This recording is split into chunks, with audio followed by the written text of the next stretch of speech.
I'm connected to the Wi-Fi and everything. Yeah, my Instagram won't even log in on my phone.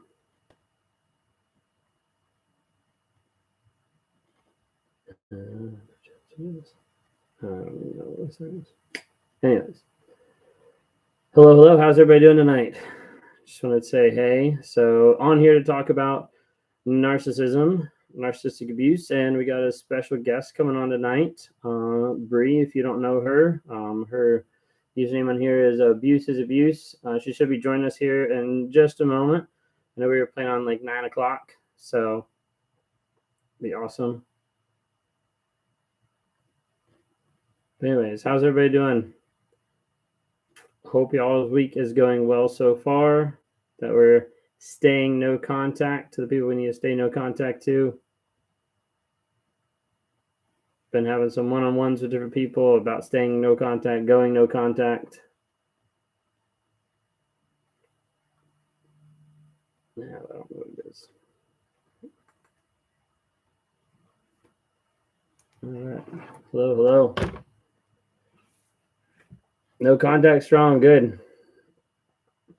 Is your life easier now that you're aware of your previous issues? My life is more difficult at times dealing with my current issues. Just because I know about them doesn't make it easier per se. It definitely makes it difficult a lot of times, for sure. Back on the block list. That was good. How do I deal with my daughter being a narcissist? It's almost broken me, and I know I'm not a victim. Yeah, it could be probably the hardest when it's like family members, like daughters or sons, and like trying to get back to where you can actually interact with them. It can be very difficult. So with that, a lot of times I don't know what age your daughter is or like how that relationship is, but a lot of times it's trying to connect with them, trying to be there like emotionally, help support them emotionally, like several things like that. Do you ever feel socially anxious? No, not really. Nothing I think of. Gray rocking is good. It only works for some people, so it's not a one size fits all. Unfortunately, some gray rocking blows up in your face pretty bad with some people.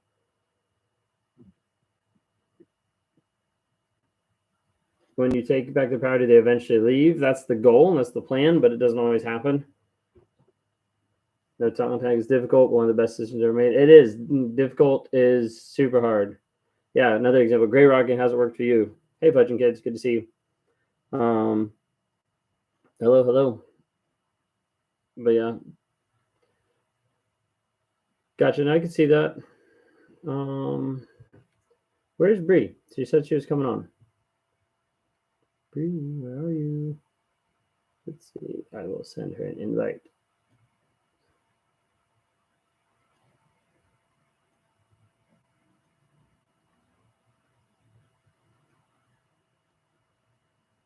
Here you go.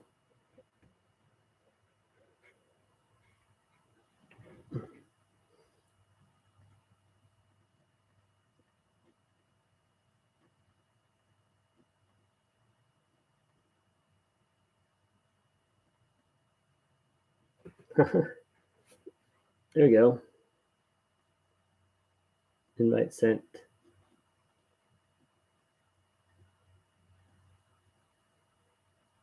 One of your Bree was one of your first support groups. That's awesome. That's super cool. To pop up. Hey, there we go. So if anybody else is watching this, we're streaming on TikTok. Hello. Hi, hello. How are you? It's funny. I was on my live and I was like sending you stuff, going like, "Hey, I'm live," and then you're sending me stuff.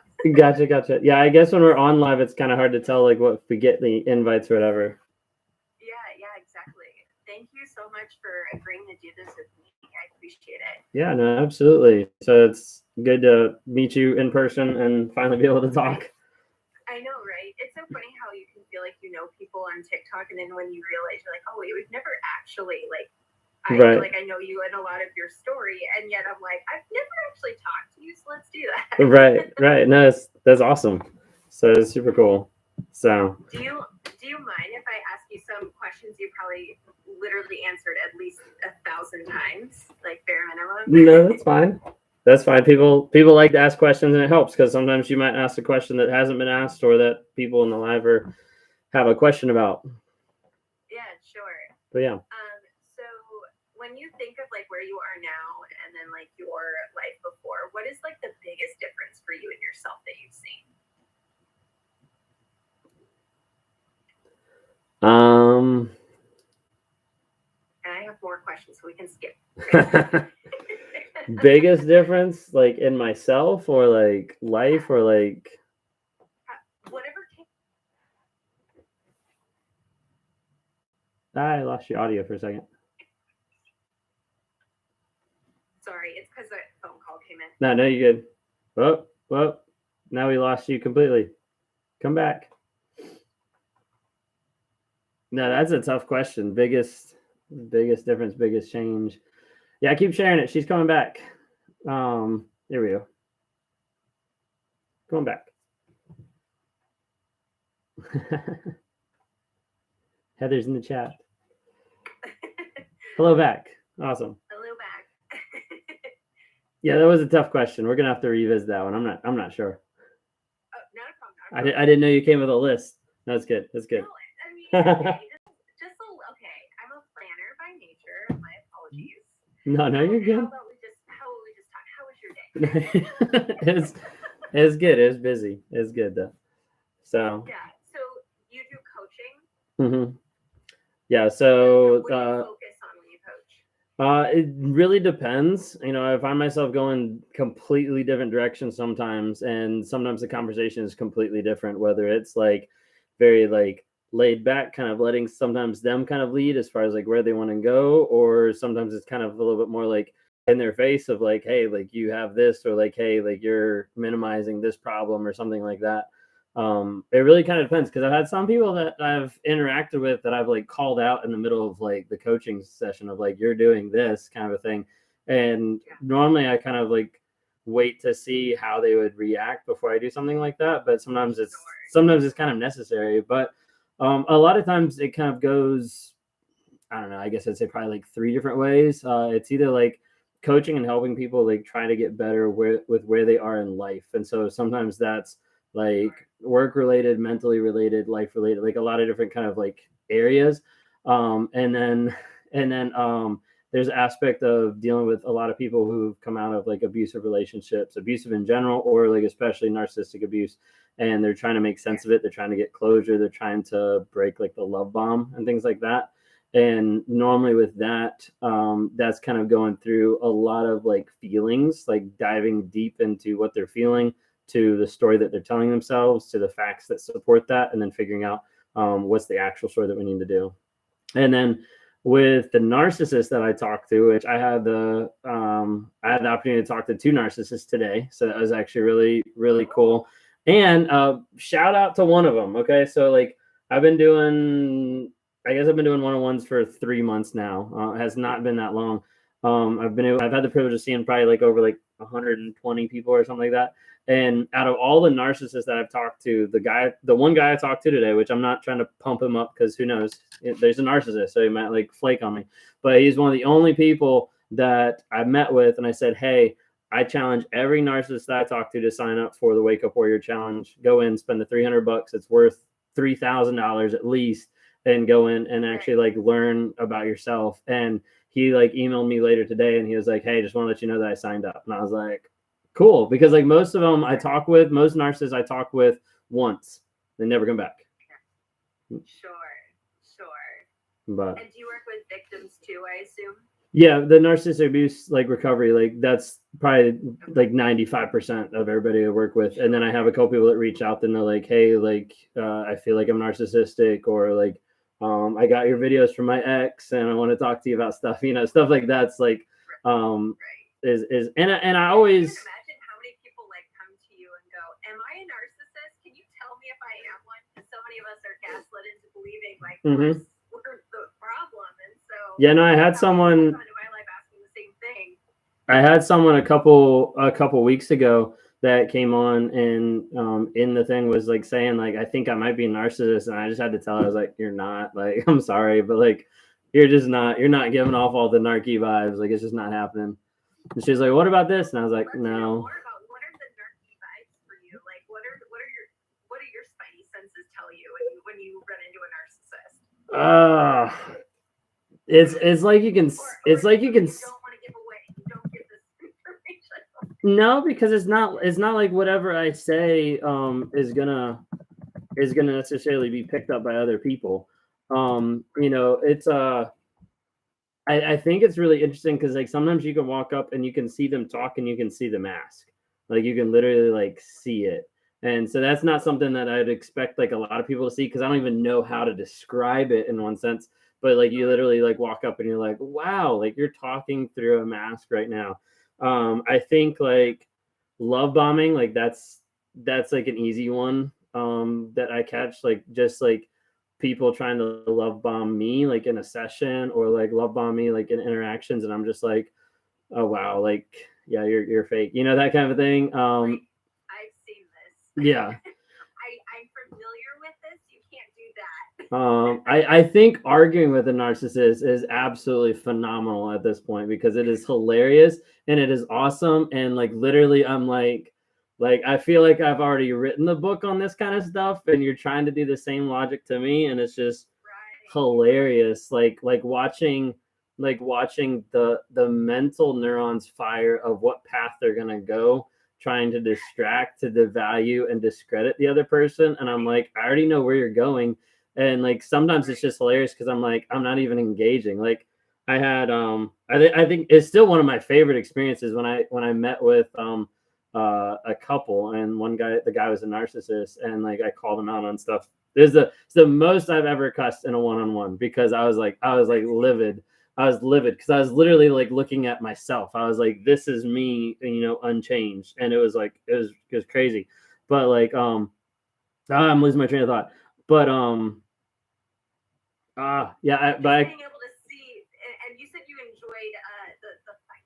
Yeah, the logic was what was just like crazy. The logic was absolutely insane because like how, oh yeah, like he brought up, he was like, oh, well, what is a narcissist? And he was like, well, why don't you read off like the DSM-5, like let me know. And I was like, no, I was like, go do your own homework. I was like, I'm not going to read off the 9 traits of the DSM-5 so you can identify with one, partially with 2 others, and then deny everything else. Yeah, you know, it's just exactly. So much of it is just like line straight up. It's just, I don't know, it's crazy. But yeah, my spidey senses are probably not as good as yours, but I mean, considering like I was raised by a narcissist, and then I obviously, you know, I just kept going until I figured out like, oh, I need to break the cycle. And yeah, it's really incredible now. You know, I don't always catch it right off the bat, but it's like it doesn't take long for all of a sudden you see it, you go, right, I know what's coming now. Now that I've caught on, all of this is going to be predictable from here on out. Because there's only so many options. After all, you're like, okay, if I confront you today, there's only 3 options you're going to go for based on your personality. Like, yeah, no, for sure. But yeah, that's really cool. Yeah, it was interesting. I was talking to someone the other day that was asking about how they keep getting like attracted to narcissists, how like they've been grown up, you know, in those households and stuff like that. And then it was interesting. I was talking to my therapist the other day, and we were talking about not necessarily just like narcissists, but just like how like toxic people just can get attracted to each other. And it was fascinating. She told me she just came back from a weekend trip, and she was like learning something. Well, she was learning like something different there, but she told me about one thing that she learned, and she was like they actually just did like some studies recently where they took like 2, like I don't know exactly what it was, I'm gonna botch it, but they took like 2 toxic people and they put them in a mixer with a bunch of other people that were already like cleared of no toxicity, and every single time they found each other. Every single time they found each other.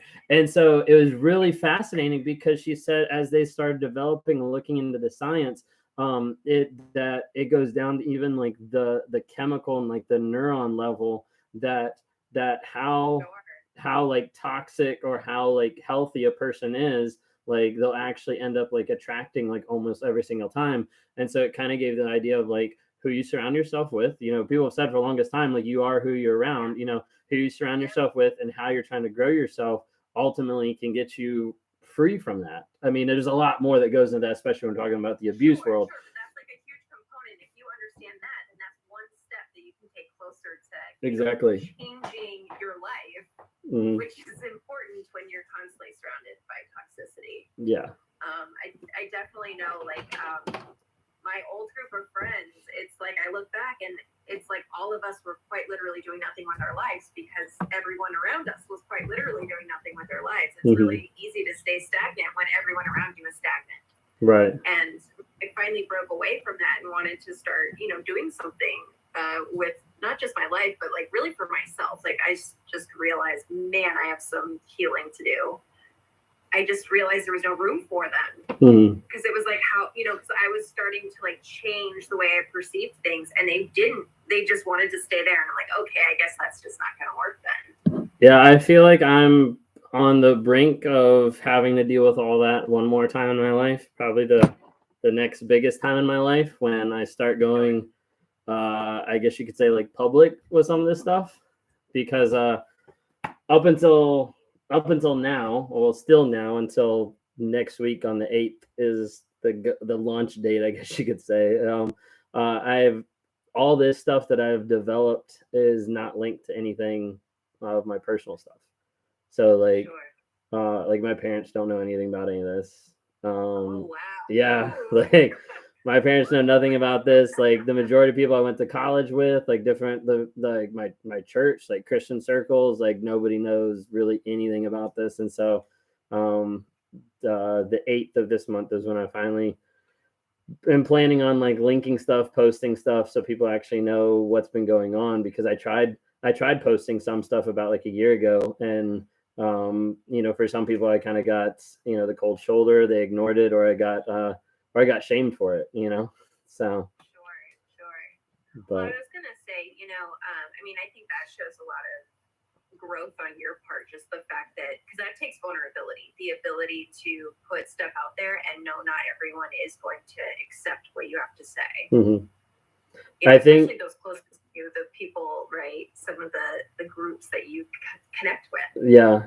I think it's really boiled down to like two things that have really like influenced me. Well, three, if you count like God convicting me and like saying, hey, you need to do this. But like two things really along the lines of people at my work, you know, started seeing my TikToks and started bringing it up and like not in a negative light. You know, like I had people come up to me and like, hey, like I really appreciate your videos. Like someone came up and they were like, you know, I watched like all of your videos. I appreciate what you do. And someone was like, another person was like, hey, like I think like my wife's a narcissist because I identify with like everything that you say and like I really appreciate like and stuff like that was just kind of like a breath of fresh air, but it was unexpected. Like all my exposure before being on this platform was more like shame and like how could you put this out there and all this kind of stuff. So that was the one thing. The other thing was I finished reading just recently from my therapist. She suggested to read it, a book from Danny Silk called Unpunishable, which is ending our love affair with punishment. So right up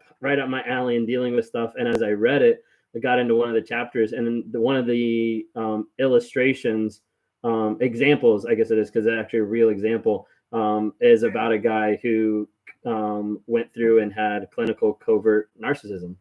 And I started reading it and I was like, yeah, I identify with this way too much. So like, but I started realizing like that's the paradigm that we're used to is just punishment and not discipline because there's a difference. So there is, yeah, absolutely. So I'm waiting to post some stuff and hear from a lot of people I think in the Christian community that are going to come for punishment, and I'll be like, well, that's not really biblical, and you're not really following God in that way. So be interesting. Right. Yeah. Well, good for you. I think that's awesome. Yeah. So so what questions we got tonight? Oh man, what questions don't I have? Well, you have your list. I'll try not hard ones. I'm one of those people. I take a great interest in what makes people tick, and like I've always just had a knack for wanting to know more about psychology. So I apologize if I'm a little bit like tell me what's inside your brain. No, you're good. I mean, the thing is, we could sit in the room with white padded walls for probably like 2 weeks, and we still wouldn't get through it all. So that's a good way to put it. Yeah. I've kind of felt at times it would be interesting to actually like sit in a room like that for a period of time and see like what would end up coming out, but that's also kind of scary too. But yeah. It's like a fun experiment. Right. Sort. If I ever have that time. But yeah. Yeah. Oh my gosh. Now I have that as a visual and I literally lost my question. Give me a sec. Just go back to your list. You're organized, right? I am organized. However, I have it on my phone, which now I'm using. So that was bad planning part of mine. It's all good. But how do you feel in general that your relationships have changed now that you're aware? Do you feel like they've improved? Relationships awareness? With any relationship, friendship, your significant other? I would say like with Kayla, it's improved after. I mean, it kind of was like fake good, and then it was like awful for a good period of time, as there was like stuff coming out, stuff being confessed, and then I would say on the path of improving consistently each day, my own therapy, her therapy, what we're doing now, like with some couples therapy, like definitely seems to be like helping just our communication and like what we're kind of going through. So I definitely say it's improved. I'm still trying to be able to connect with other people as far as like friends and things like that. I mean, honestly, like probably some of my closest friends, I've got like one buddy that I'll hang out with, and then I've got Heather and Lee, but there's I have a couple people that I interact with, like with our church's like small group, but I don't really have like, I wouldn't say like any like closer, like really good friends that I communicate a lot with, and so like that's something that's different because I felt like I always had that before, because I was really good at connecting with people and controlling people and manipulating and all that kind of stuff. And so when I was in that environment, so I was in the Chick-fil-A environment for 10 years. And so it was a very big powder keg of just a lot of people I could connect with, be the best person, be the awesome boss, like all that kind of stuff. And so I always felt like I had like a ton of friends there and a ton of people. And then as soon as I stepped out of that world, one, as everything came to light and I left, so some of that makes sense, but also just as I stepped out of the world, like everything disappeared from it. So it kind of showed me too that there was a lot of fake people in there as well, Right. Can I ask another question? Yeah. Are you glad that you became like aware? Are you happy with that decision to move forward? I'm glad. Some days it doesn't feel like happy, because like the struggle is real sometimes. But yeah, no, I'm happy about it. Yeah. I would say on the other side, but similar, it's like it's never fun to dig into trauma and pain. Mm-hmm. So it's not like I can be like, yeah, every day's a party. But right. I never have regretted like leaning into the pain of it because I've grown a lot as a person. My life's finally starting to be the way that I always wanted it to be, but couldn't be before. So No, that makes sense. I think like getting to the place of like realizing like there's no change and there's no possibility without vulnerability because you can't identify like where you're at. That's been kind of like a big theme, probably I'd say over the past like 2 months. That's kind of been like impressed on me, and do you like Brene Brown because she's all about vulnerability. So funny story about this. This is part of my story in self-awareness. Read this 3 years ago. Read the book, identified with shame. That's the only thing that I identified with and I got out of it, because as like in the middle of affairs, in the middle of like all the narcissistic stuff, like that's the only thing I could pull out of it, and didn't even see the section in it where she talks about narcissism. And I've read it 3 times now. It wasn't until the 3rd time I read it that I actually even saw the words and it connected in my head that she's actually talking about narcissists. That's amazing. I love that it took you that many times. Like it's like your brain just went, nah. Literally, like when I finally read it, I looked at it and I was like, I don't even like, did I get a different copy? Like, I don't even remember this being here, you know? Different copy. That's pretty funny. Yeah. So do you know, like, I mean, we know there's a variety of reasons that can cause, like, NPD, right? We know that they suspect it probably could be genetics, but also that it could be brain injury, it can be trauma, it can be attachment issues, a whole bunch of things. Right. Do you have any theories on where yours stems from? Part of mine, I don't have like specific instances and stuff like that, but from the work I've done so far and the work that still needs to be done is specifically in like emotional like safety and security. And some of that like tends to look a little bit like on like the BPD side kind of thing, I know, but like from what I've like dug and what I've seen in one sense is just like the idea of I grew up with parents that I would say would be more on the controlling side, not necessarily manipulating. I don't know, could have been. I don't really know, but like more like controlling, overbearing side. Even all the way up until after marriage and stuff. Like it's only been the past couple of years that there's been those boundaries, I guess, identified or even like called out. It just for me, part of it, I didn't realize that they were even there. So it was like even my wife saying like, that's not normal. Stuff like that in one sense. So. This has been a lot of my experience with my own husband, who was raised by a malignant narcissist, so he does have higher narcissistic tendencies. So I'm like, I had to point out to him, like, your mom's controlling nature is like really not normal, and it's very overbearing. Right. So like, I guess if I put it all in like a close snapshot, it would be like the idea of not feeling like emotionally safe to be able to express and work through things. And so knowing, hey, if I bring this to the table, I'm going to get a lecture, I'm going to get talked to, I'm going to get, whatever it might be, and not feeling safe with that. And then had a family in my life at that time that I identified with and I spent a lot of time with. And honestly, like looking back, I don't know how much time I spent with them compared to like what I think in my mind, like how much was actually real or not. But I know the emotional safety part was there with like the mom and also with the daughter who was a close friend for a good while. And then that was, I think, a big influence in my like teen years, like trying to help me get through a couple things. And I don't even think they realized like how much impact that even had on me. And, it's just the family dynamic that I was a part of. Not that I was in a bad family dynamic back home, but just how it was different.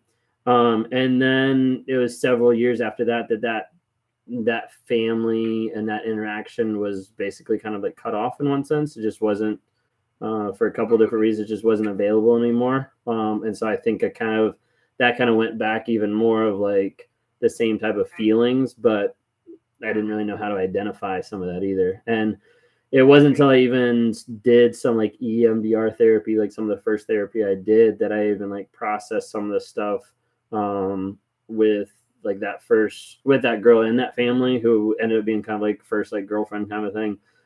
Because just that,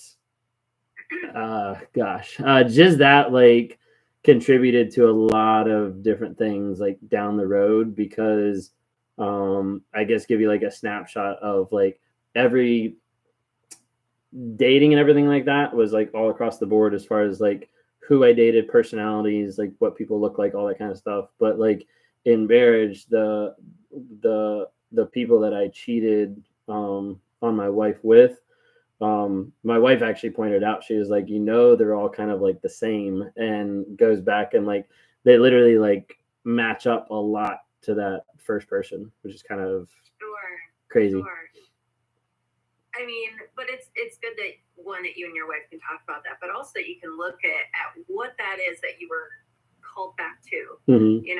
It's good self-reflection. I mean, I think it's awesome. Obviously, I'm not used to talking to a self-aware narcissist, so I'm just like we're still working through a lot. I had a like a low-key like breakthrough moment with my therapist like 2 weeks ago. I think I shared about a little bit on my live like 2 weeks ago. It was 2 or 3 weeks ago, and it was just kind of like freaky. But it was like trying to go back to some of my past that's like blocked, or that I just don't remember, or what I remember, I'm not sure what's real, and that's Yeah, it's crazy. Interesting. So, okay, this might be a weird question. I don't even know how to say the question. So just like bear with me and Okay. we can just skip over the question. But so like empathy for you. Mm-hmm. Do you feel like your definition or awareness of it is any different than before your awareness of being NPD? I think awareness is there a little bit more. Practicality, it's not always easily accessible, I guess you could say. Sure. Like it kind of goes in spurts. Like I feel like I can acknowledge that people are feeling more, but it doesn't necessarily always impact me with those feelings. But Sure. where before I wouldn't even acknowledge what other people was thinking because that didn't really matter. You know, it mattered what I was thinking, not how they were feeling. Okay. But like I still have moments where I'm still like working through that, and like moments where like my wife will call me out on it. So like okay, personal example. So like it's like couple it was like yesterday or the day before. So our daughter is like 2.5. So, you know, wonderful stage of life. But no, she's awesome. But like she gets frustrated sometimes, obviously. And she went to go open up like our guest room door, I think, to let the dogs out or whatever it might be. And she like tried the handle a couple times and like couldn't get it. And so she just like kind of reared back and just like slammed her head into the door. And then she started crying. And I was like, well, no, it's going to hurt. You just hit your head in the door. And Michaela was like, that's not very empathetic. And I was like, okay, sorry. But I'm just like, that's like the first thing that like popped in my mind. I'm just like, what'd you expect? Like, you just hit your head on the door. Like, but yeah. I'm laughing so hard because I have a 2.5-year-old. So I'm just having a full visual of like the exact same instance that happens in our house as well. Right. We have a very reactive 2.5-year-old boy. Like he's very dramatic when he feels something is big. Right. So like that's kind of interesting. And I don't know if you saw the video that I like responded to, because I was like going through like question and answers today, and then I actually saw one of the ones I was responding to was one that you put up there. And I was like, oh, perfect. But it's interesting because I stumbled across this a little while ago on the DSM-5, and I've always found it fascinating. Like once I read it, like for the like 20th time, like I kind of had a little like mind epiphany, and I don't, not everybody agrees with this, but it's fine.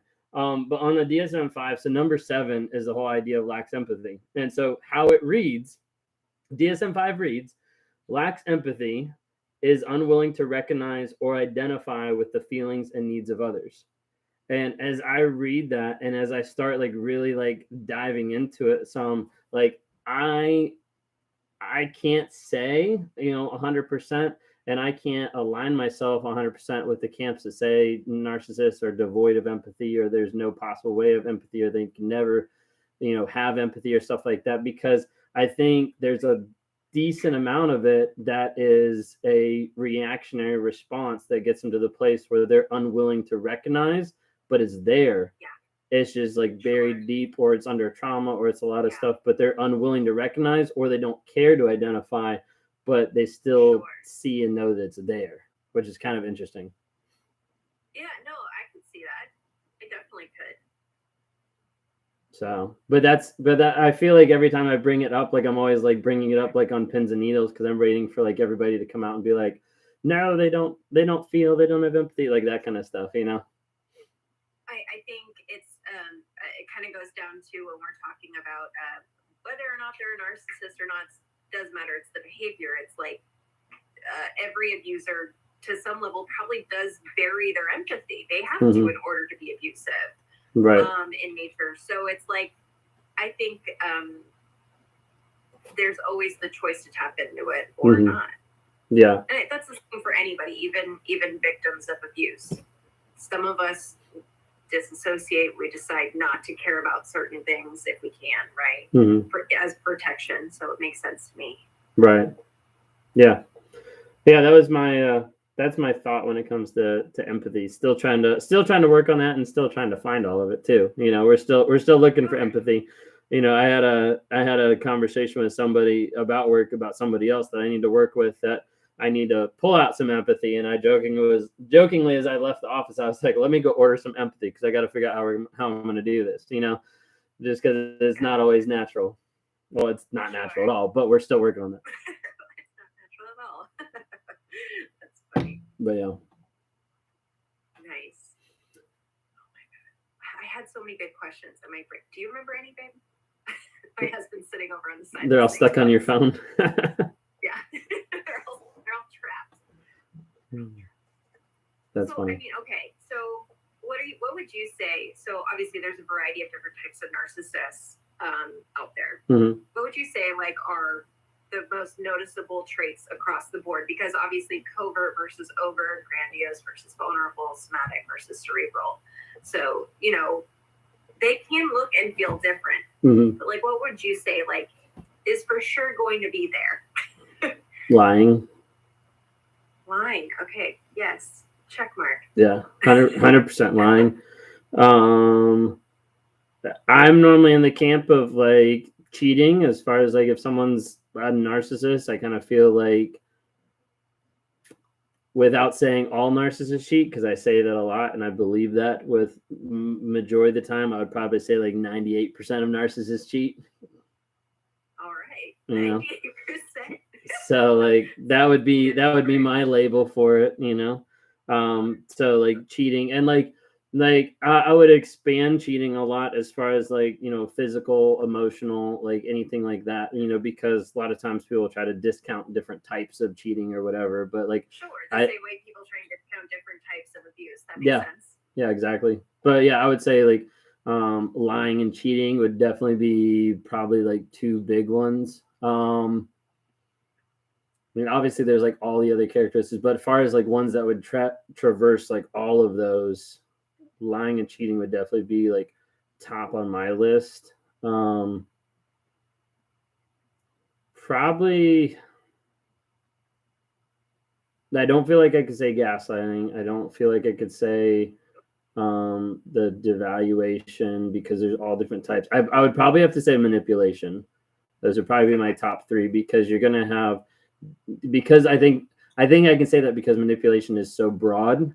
You know, I can manipulate you by devaluing you, or I can manipulate you by joking with you, or I can manipulate you by, you know, guilt tripping you. So like I feel like it on every type of narcissist out there. Yeah. Yeah. Very much so. Sense. So, okay. But yeah, I'm not well versed in all the different types, you know, covert, you know, overt, grandiose kind of thing. And like anytime everybody else brings like other ones up, I'm normally like over here like Googling, trying to figure out like what it is, because like I mean, a lot of times like some people are like, I'm surprised you know so much about narcissism. I'm like, I know so much because like that's who I am. You know, I haven't taken a course, I haven't read a bunch of stuff. Like, you know, I know Lee's said like he doesn't really watch a whole lot of other like videos. Like honestly, I think I've watched like one video by Dr. Ramani, and that's, I mean, she's brilliant, she's great at what she does, but like at the same time, like I'm coming to the table, I'm just saying like, hey, this is me, and this is what I know, and this is what I pick out and identify. And I've gone through some stuff, like I've read the DSM-5 now, you know, because people ask about it and they ask like what makes up a narcissist, and like I looked at it obviously when I was, you know, first starting to come around and understand some stuff. But yeah, so like a lot of sometimes people are like, wow, you know, like a lot of stuff about narcissism. I'm like I'm reading from this book, you know. And you're like, I've also lived some of that life, so right. You know, life experience is a great teacher. Mm-hmm. Right? Very true. Brutal, but true. Sadly, is very brutal. Yes. But yeah. Yes. What else you got? Well, oh gosh, Michael, help me out.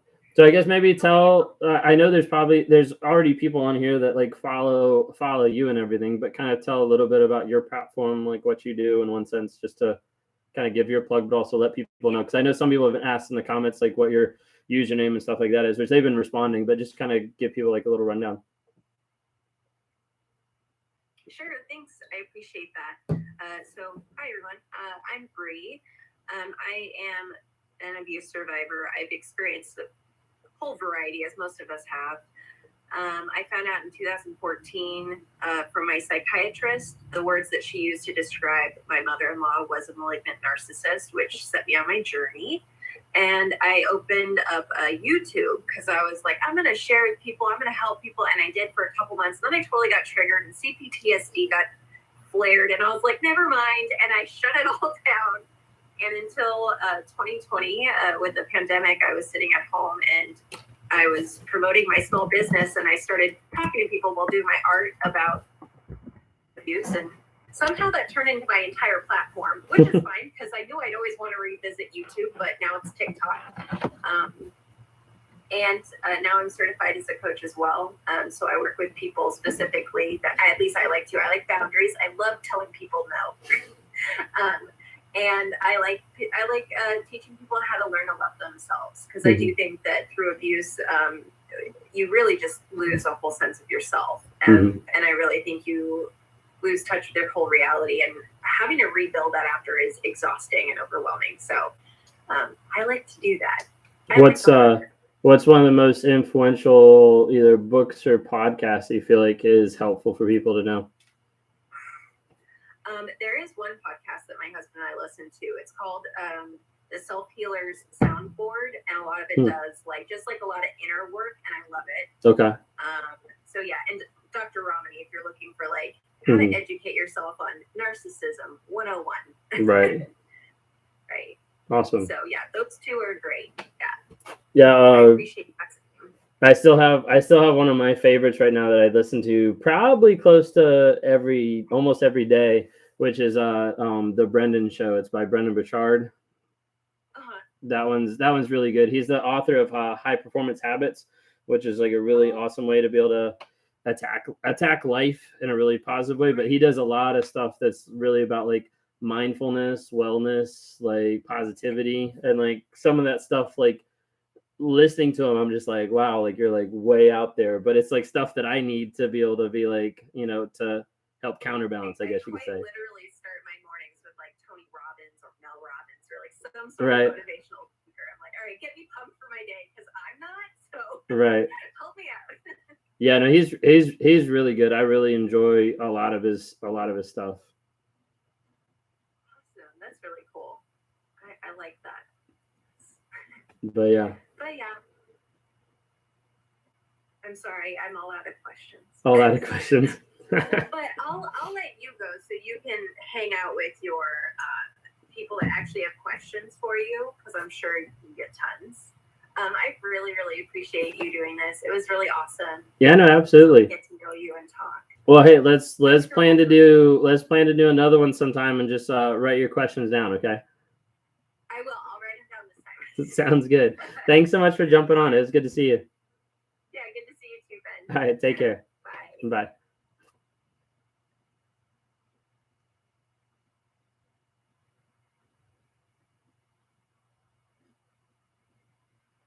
All right.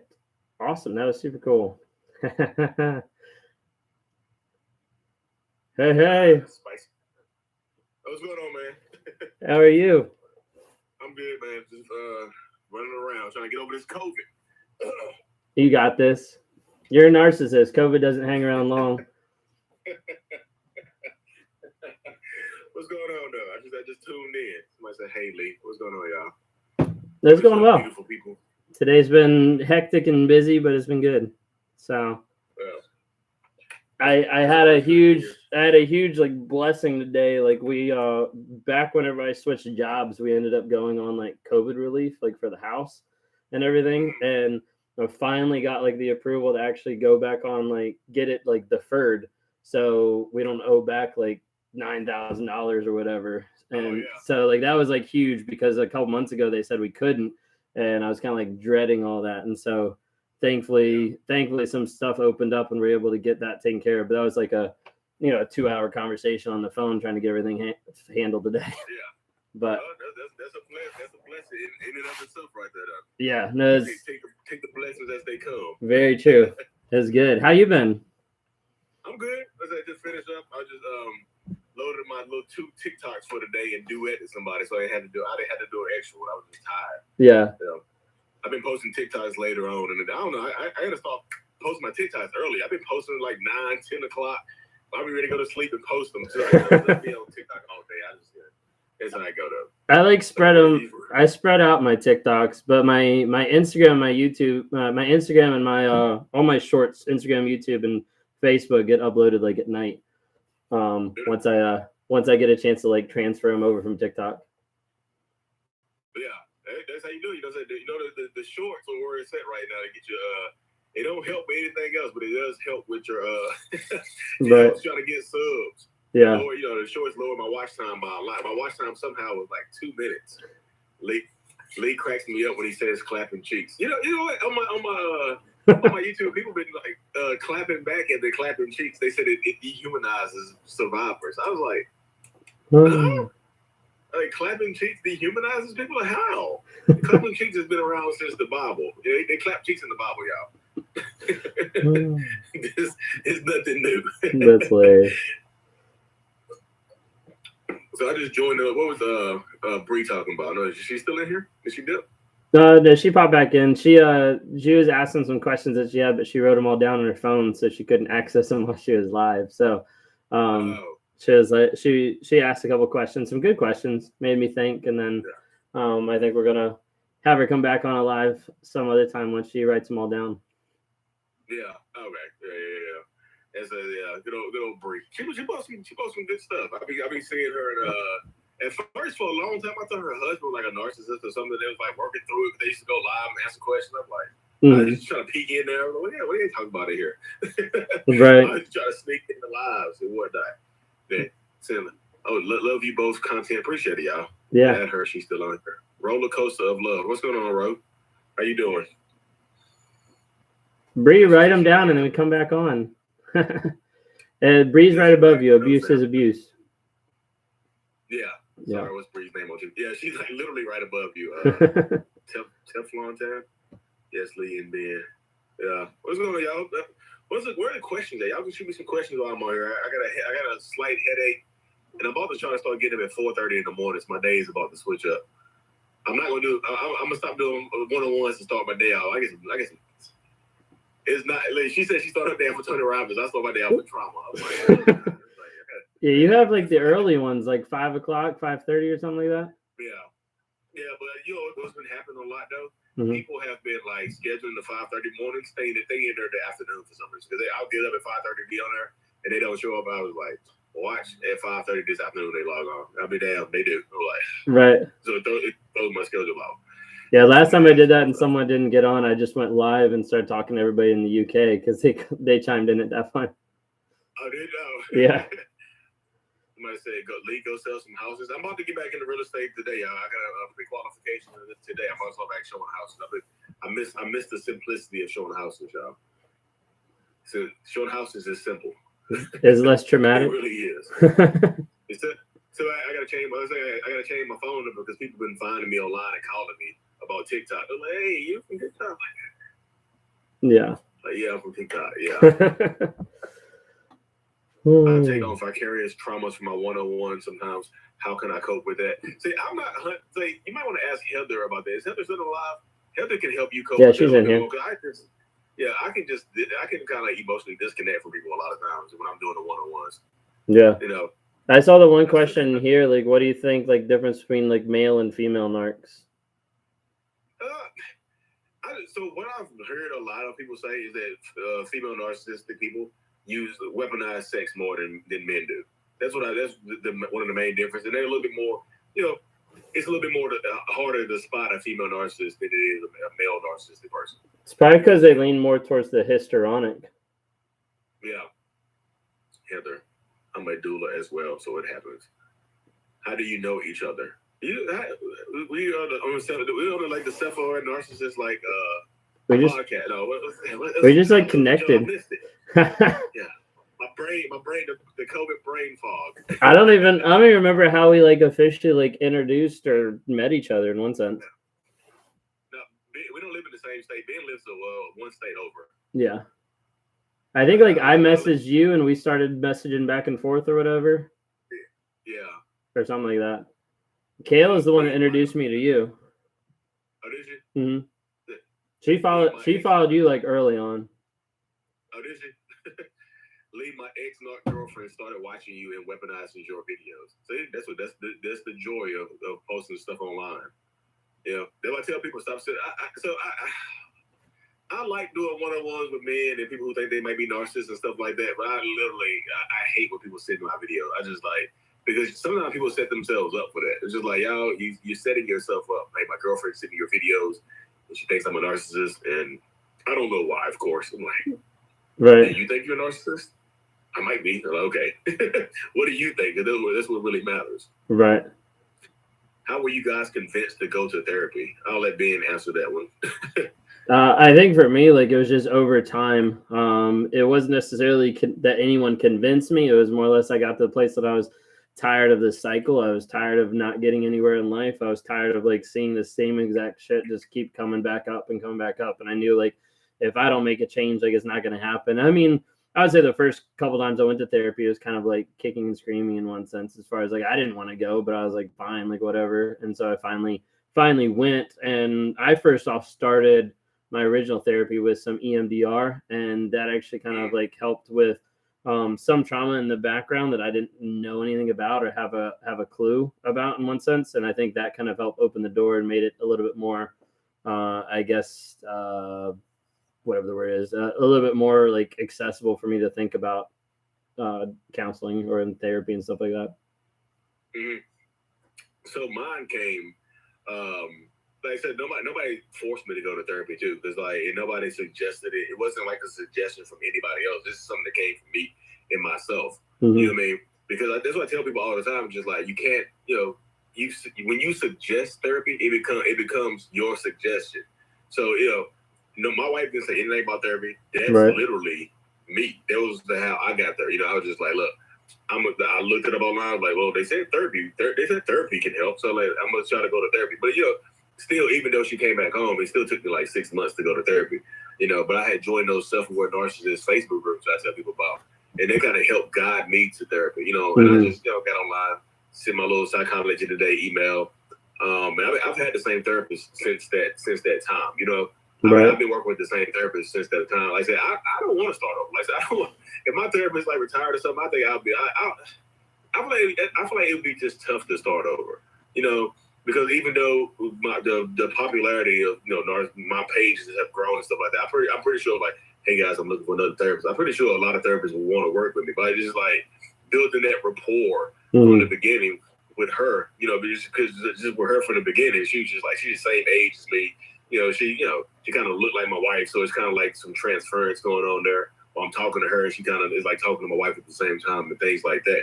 So I feel like that's helped my transition to therapy and make it a little bit easier as well. So I've been trying to I stay in therapy because like therapy, plus therapy gives me I lead therapy and drop a fire ass video. Like every time I get out of therapy, it's a fire. I'm like, hey, this is what I learned in therapy today. Fire. Right. And people go, it was fire. I agree. Right. So that's pretty cool. Yeah, no, absolutely. Yeah, I've been with my therapist, I guess, since March. So I guess going on, around like March. Coming up on your 1 year anniversary of therapy. Yeah, that's been pretty cool. It's kind of funny now. She told me like a couple weeks ago, she's like, now around the office, I'm kind of known as like the Narcissist Therapist. Like they're sending me all the people with like the narcissistic traits now. Well, she already had that in her background, but I guess like until I started making a little bit more known about that it wasn't like as prevalent there. And then I actually know a couple people that through connections either in the same state or in the same area that have actually gone to see her. So that's kind of interesting. Oh, really? Yeah. Oh, nice. That's cool.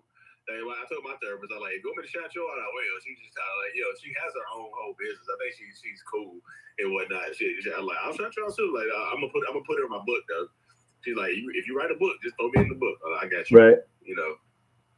Do you feel like you have a different personality under your mask? Who, me? Yeah, that's what one of the questions was. Do I feel like I have a different person? So I feel like I have the person y'all see is actually my personality.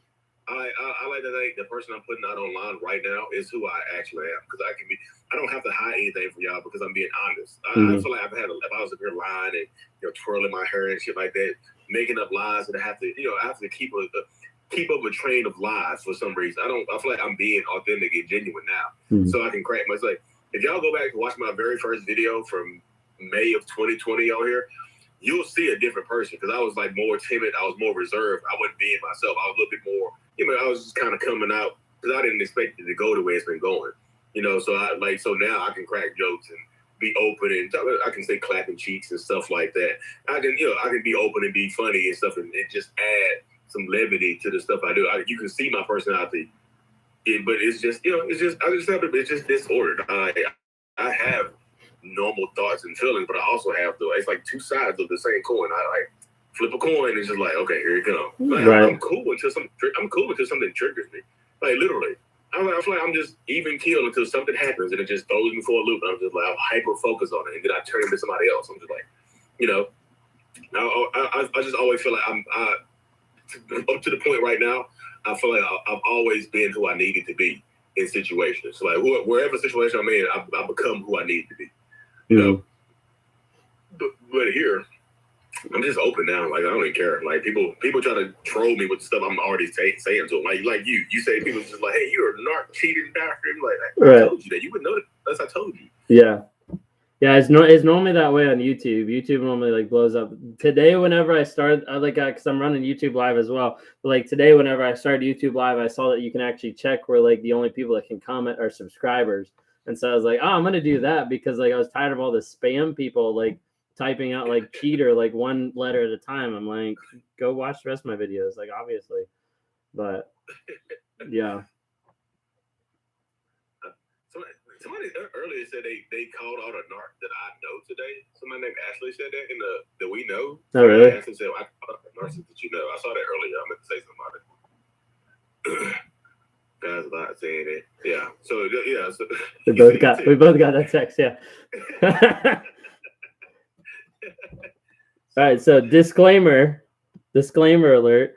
So the only way a narcissist is going to change is if they're ever going to get honest, admit who they are, and go to therapy and like work on it. And the majority of the time, narcissists aren't going to do that. They don't want to admit, they don't want to be honest, and they're not willing to go to therapy. So when we're on here, when we're communicating stuff on TikTok, or when you see us interacting on lives and things like that, we're not on here trying to give people hope. We're not trying to say like, hey, stick with your narcissist and, eventually they'll turn out like us. Like, no, like if they're lying, if they're cheating, if they're not willing to be honest about who they are, if they're not willing to get into therapy and actually apply themselves to be a better person, leave.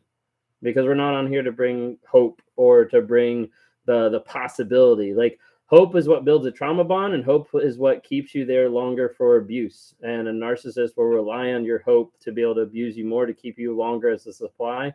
And so when you see us on here talking about narcissism, we're trying to give people an inside scoop to what it is, try to be able to provide awareness, healing, growth, and change, but not hope. So if you don't see the fruit, if you don't see the actions following up, then don't stay.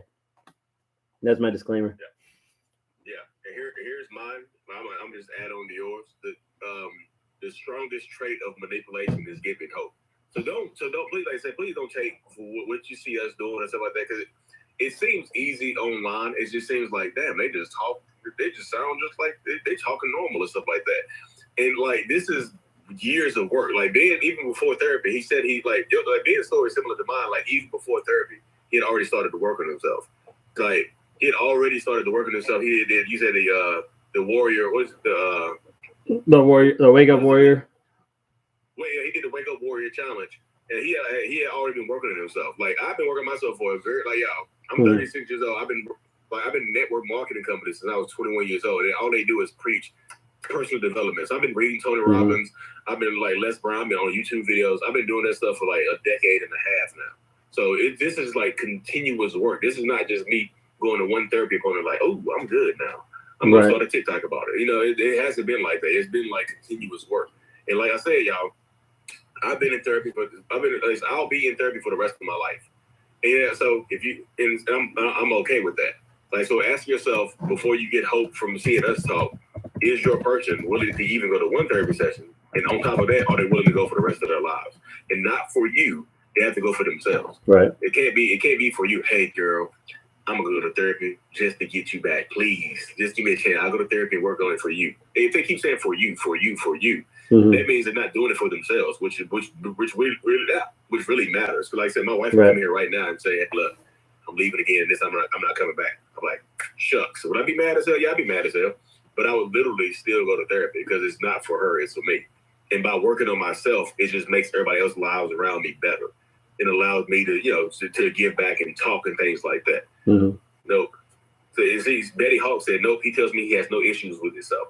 Well, that's pretty much him saying, like, you got to accept me for who I am. And, right. That's what you have to do. Like, are you willing to accept that?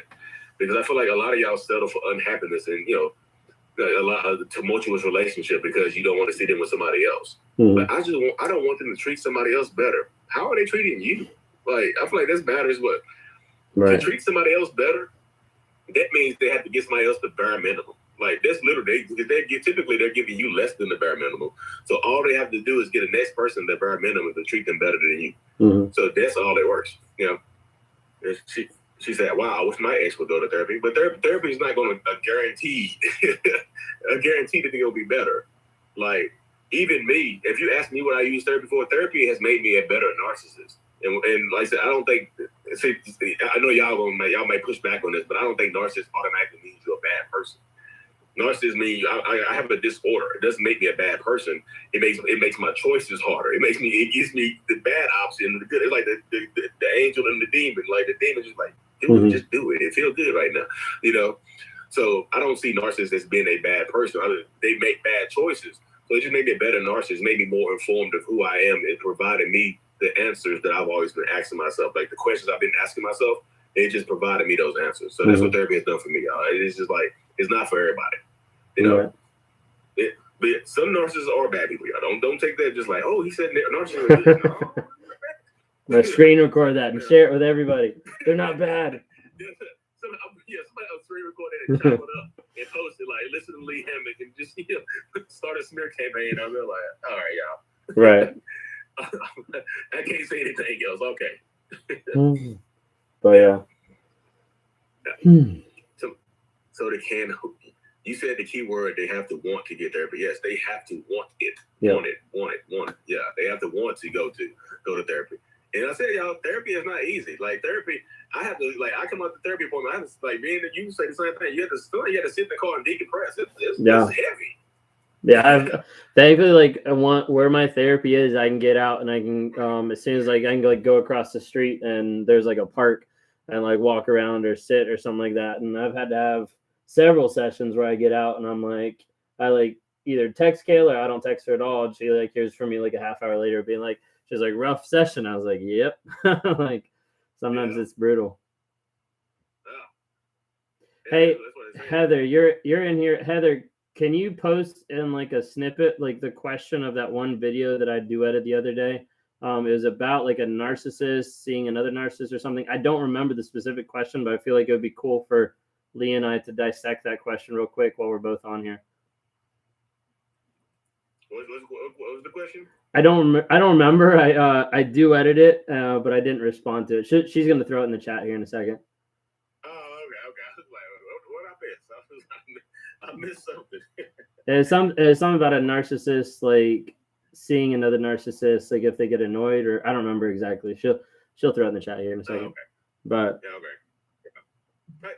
So the thing about narcissists, why do so many narcs dislike other narcs? That's what she texts us. So I would say a lot of times, this is gonna sound weird, but a lot of my friends are narcissists. Some of my best friends on this planet are 100% narcissists. Are they annoying to me because they are unaware of it? Yes, they are. I mean, one of them is a super malignant narcissist. But I love him to death. He's literally we have had long, in-depth, drunk conversations about being narcissists. Mm-hmm. He's one of my best friends.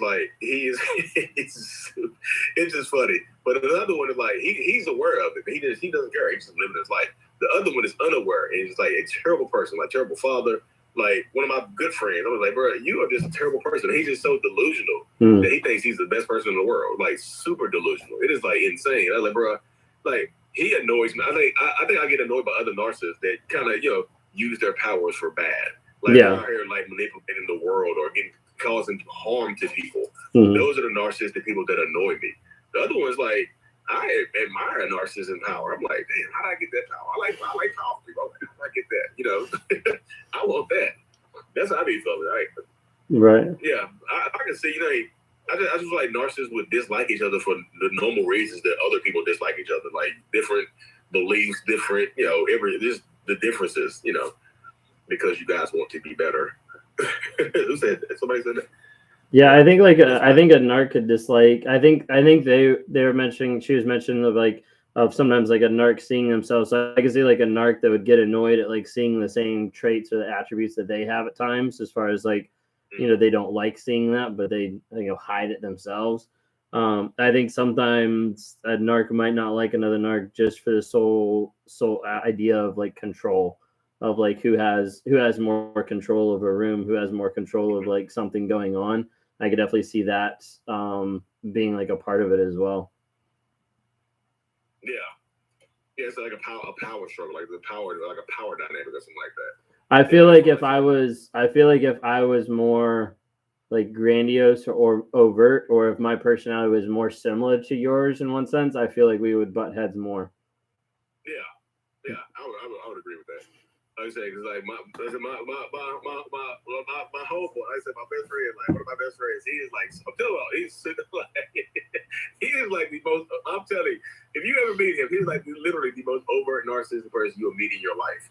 Like literally 100%. You be like, dude, you're a narcissist. He be like, oh yeah, I am. I know I am. I like this. But he likes his life. He's super successful. Mm-hmm. Super handsome, gets money. He just, gets women. He's literally living his life. He has kids he take care of. He's doing good, but just like he's just super malignant narcissist to the point where like he'll break up with somebody and then like literally be sleeping with somebody else the same night. He's like, great sex tonight. I'm like, yeah. I tell my wife, I'm like, watch what's coming, because my wife knows. And my wife she's kind of put off by it, but like I just, she's like, why do you like him so much? I'm like, I don't know. I like those traits. You know what I mean? I like the way he pushes his traits out. Mm-hmm. Oh my mental health. Yeah, I would identify more as a covert narcissist. Someone's asked me that. Yeah. I feel like I would try. Depending on the situation, I feel like I transition between the two, because like most people would like think I'm just if my wife a few years ago would have came out. I mean, it's Christine, appreciate it, girl. I mean, most people, my wife would have came out a few years ago and just said, "Hey, Lee is doing this to me." Nobody would believe her, because I've been ambitious and motivational for a long time. They're like, that dude is like, he's a great guy. He helps people. Like, he's ambitious, he's motivational. And this is before TikTok and Instagram. You can go back 8-9 years ago on my Facebook and see me posting about Tony Robbins and like get it up and going to get it, being ambitious and stuff like that. Would y'all date y'all? Somebody say that. That's all that. Who said that? I thought I said it. Would y'all date y'all? Would I date me? I don't know. Would I date me? I feel like I would be so productive. I'd get so much done. Yeah.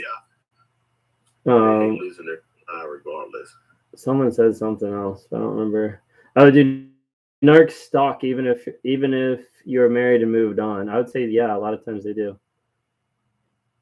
Yeah, especially if you have kids together. Mm-hmm. Yeah, if you have kids together, like they're going to, they're always going to, regardless if you move on or not, they're going to think you belong to them. Just point blank period. Mm-hmm. They're just not going to let you go willy nilly. Like, especially if you discard them and you reject them. Woo! Rejection breeds obsession, y'all. Y'all remember that. When you reject them and they're not ready to go, they're going to become obsessed with you. I promise you that. Especially the dangerous ones. I'm telling you, some of y'all be too nice. I'm gonna be sympathetic. I don't want them to lose their job and get a restraining order. Okay. Right. Alrighty. Yeah. All right. Yeah, I think it's like difficult the obsession part is definitely like difficult to like let go, or not still stalk, or not still like try to go back sometimes. Not to go back to the person, but just to see what's going on, how they're doing. Do they still think about you? Do they still miss you? Oh, that's probably like fake. They're not actually happy. Different things like that. It kind of runs through. Yep, it's exactly how it goes right there for a lot of people right there. I'm talking about one-on-ones. They're like, and people tell me, or they'll send me messages like, just it seems like the most obvious answers are like, well, he put trackers on my car. He put 3 trackers on my car. Now he put we found a tracker on my daughter's car. I was like, what? I'm like, call the police. So I don't want him to get fired from his job. What? Right. I was like, okay. I'm like, okay. Like, then leave the tracker. You want to get fired? Let's leave the tracker in your car. Right. Like, he's going to keep doing it. Like, that's why they take advantage of you. They just do. You know what I mean? I'm just like, sorry, I keep getting these spam comments on my YouTube. I was right here trying to make public some of them my TikToks I posted. Oh yeah. YouTube. Yeah. Was it a female? But now I'm with. It was a female, but now I'm with a male. So I'm about to go live with a woman. I don't know. She went super viral very recently. I don't know if you've seen it. It might have came across your For You page where the girl is walking in on her birthday surprise, and she kind of describes it. She's just like, I went out, like, my narcissistic ex or whatever treated me terribly on my birthday, and I went out to celebrate on my own. I come back and she threw me a party. She had me a cake and stuff like that, and she was like eating grapes, scared to bite the cake and stuff like that. I'll send it to you. There's like 32 million views on it. You saw Gosh, that's crazy. Yeah, I'm gonna be going live with her pretty soon. She wants to go live and talk about, because she's in like a lesbian relationship. She's going to go live and talk about women narcissists. It's a wild story. That's interesting. Yeah. Yeah, I actually had a one-on-one with her. I had a good conversation with her. Okay. You know what I mean? And so she wants to go live and stuff like that to put it out there, and women can be narcissists and stuff like that as well. You know, so it's gonna be it's a wild ride. Yeah, I've got someone who's been doing a one-on-one with me a couple times that right now they want to try to figure out a date and a time and get me to come down to Florida and actually speak in front of some people. And I was like, nice. It'd be interesting. That'd be cool. That'd be super cool. Like a TED talk. Right. She was like, have you ever like spoken in front of people? And I was like, well, yeah, it's been a while, but yeah. Yeah, that'd be cool though. Mm-hmm. So people, it's like, so right now it's just difficult to start. I would love to set something like that up for, like, you know, like the East Coast or something like that. We can like get a center and do something like that. I think that'd be super. I think we should. I think the turnout will be cool because we all on the East Coast and things like that. We've got plenty of creators on here that we could get all in the same room. Would just be phenomenal. Yeah, it would be. You know what I mean? I got my antibodies up now, so I'm good. Right. California, please. Like I say, it's a worldwide thing, y'all. Because like I said, I just really know I gotta go back and watch that Tony Robbins thing. You're not crazy. It's your mother. Plenty of narc women. Yeah. like a narcissist convention, like literally like a narc talk convention, y'all. Like for real. Like, yeah, we can set that up for real. Hey, we should. What we should do is go ahead and reach out to like 10 different creators and set up like a, I don't know, like a GoFundMe or something, so we could like raise money for people who like need to like fly in and stuff like that, or wherever they're coming from. I mean, obviously, I think they should come towards us because like we're on the East Coast, right over here, you know. So, you know, we could set it all up over here, but you know, I think that'd be kind of cool just to see like how many people would be interested, but then just like, you know, raise some money to have people actually come and, you know, film it all so we could actually put videos out and let people see stuff. I think that'd be super cool. I really do. Yeah. So instead of a narc convention, it wouldn't just be self-aware narcissists, y'all. Be survivors and stuff like that too. It just be us. Yeah, like a narc talk meetup. You know, like, you can just call it the narc talk convention and stuff like that. You know, because there's so many. Yeah, you can do Zoom and stuff like that as well. You know, it'd be super cool. It's called narc con. What did you say the other day? Like Guardians of Narc Talk or something? The Narc Talk Avengers. Yes, yeah. Yeah. Just send me a shout out. Narc Avengers, yeah. Avengers. Yeah, I think it'd be super cool though, because like it just gets more people in the same place, and then I think it'd be really good for, you know, survivors and stuff like that as well, to get around people in person that are going through very, very similar situations, you know, build relationships and stuff like that. Because people do that online anyway. You know, people do that online, like through, you know, through Instagram and things like that. They just build these, especially in my comment section. People have become best friends. And, you know, it'd be crazy. Like, I did a one-on-one last year with a woman named Amanda. And like, she's like, I keep doing lives and stuff with her now. She's like super cool. You know, she got like a super toxic relationship. And now she's like actually talking to people in my comment section. They become friends and stuff like that. And Right. She's been messaging and like on the phone with him since like May or April of last year. No, they've been friends. I'm like, damn. Like, I have built more friends than I have on this thing. You know? But it's cool. Somebody suggested selling red flags like this. Yeah. I said I got my red shirt on. I'm a human red flag. Y'all don't be believing me. I told you. Give me a shout out. What do you mean from the ashes? What's up? Shout out at N.A.R.C. I'm confused. Yeah, no, I think that'd be really cool. I don't know how or what we'd have to do to be able to set that up, you know. Yeah. You have to get into the state with some lax regulations and stuff like that. I don't know. Stronger Than Before should have some good tips for us. She puts on the group stuff and the panels. Who does? Stronger Than Before, like the panels and stuff. She already does kind of like online, like Zoom groups and stuff, you know. Yeah, she's in Canada though, so she you know. Well, yeah, she might be stuck up there. She's Canadian. I didn't realize she was Canadian until she said about one time. What you say? I said, "Are you from Canada?" She's like, "Yeah." She's like, "Yeah." But yeah, she might have some good tips as far as if we wanted to actually try to put together a meet and actually go though. Yeah. There she is. What's wrong with Canada? There she go. She's here. Stronger Than Before. Get in here. Yeah, see if she'll actually come live with us. She said about one time. I was like, wait, what'd you say? That's awesome. There's nothing wrong with Canada, Ash. I think you said, yeah. There's nothing wrong with Canada. I love Canada. South Park made me love Canada. Stronger Than Before. You want to join for a minute?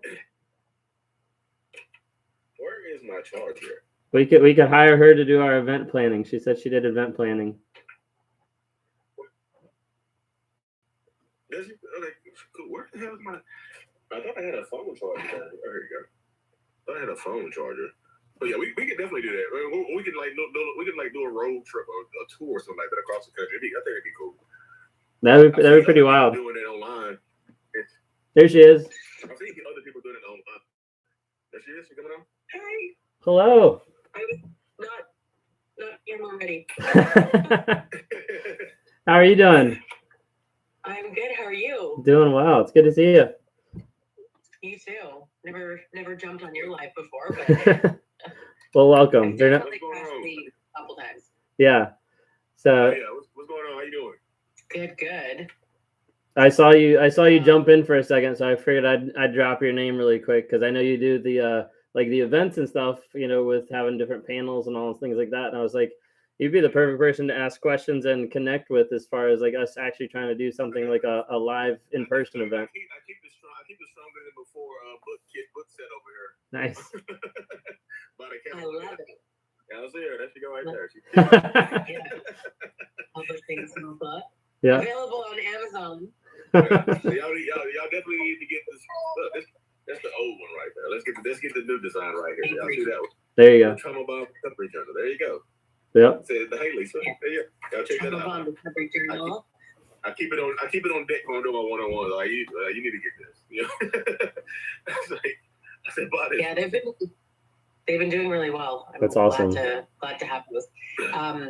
Ben, so I don't talk about this a lot on TikTok, but I used to be an event planner. So actually like putting things together and coordinating all the details and flights and all that. Yeah. I know it would be in the US because most of the N.A.R.C talk creators are American. And apparently in Texas.